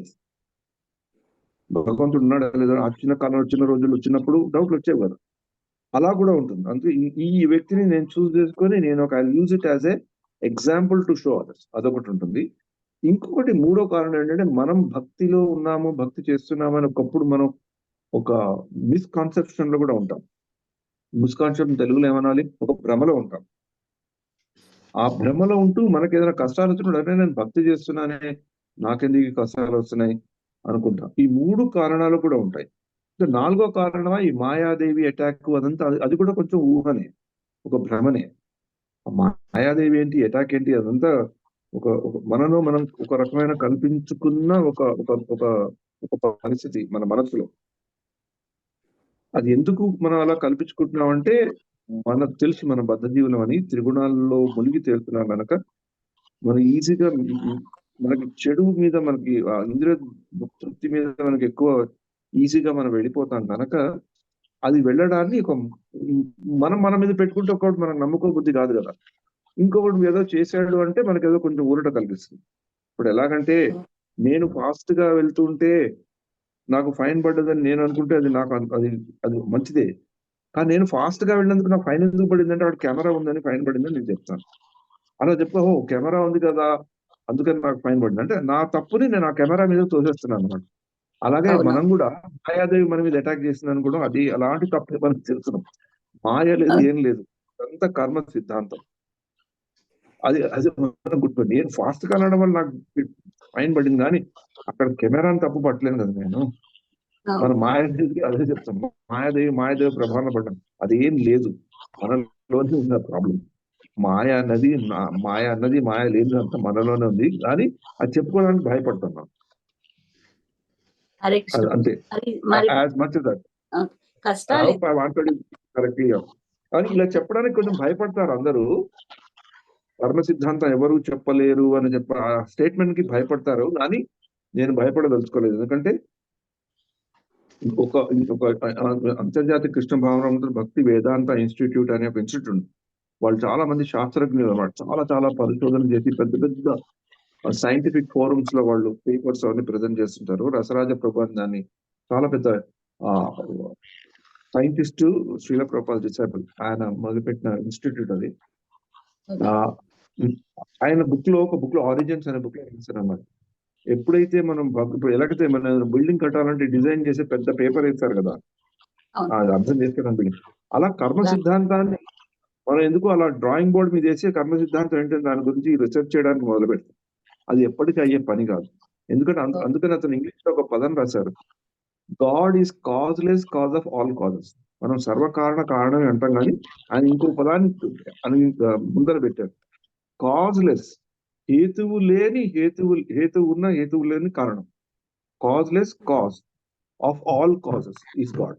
అలాంటి causeless cause of all causes ని ఆయన చేసిన దాన్ని మనం పోల్చి తినలేము, అర్థం కాదు. అది ఉందని తెలుసుకోవాలి, దాన్ని నమ్మాలి, అప్పుడు మనకి ఈ ప్రాబ్లం ఉండదు. హరే కృష్ణ ప్రభుజీ. మనకి ఎందుకు ఇచ్చాడు అని అన్నప్పుడు అలా అనుకోకుండా మన భక్తిలో ఉన్నప్పుడు కష్టాన్ని ఎదుర్కొనే శక్తి కూడా నువ్వే ఇవ్వాలంటాం కదా. ఆయనే కష్టం ఇవ్వాలి, మళ్ళీ అది తట్టుకునే శక్తి కూడా ఆయన ఇవ్వాలి. మరి ఆయన ఇస్తాడు కూడా, ఇస్తాడని నమ్మకం పెట్టుకోవాలి. Thank you Prabhuji. ఎప్పటి నుంచో ఈ సమస్య నాకు పెడుతుంది.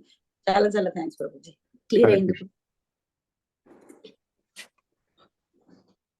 హరే కృష్ణ ప్రభు, ఇంకా ముందరికి వెళ్దాం క్లాస్ కి. హరే కృష్ణ ప్రభు. మనం ప్రస్తుతానికి టైం యొక్క స్వభావం వల్ల మనం ఇక్కడతో ఆపుకొని మన నరసింహ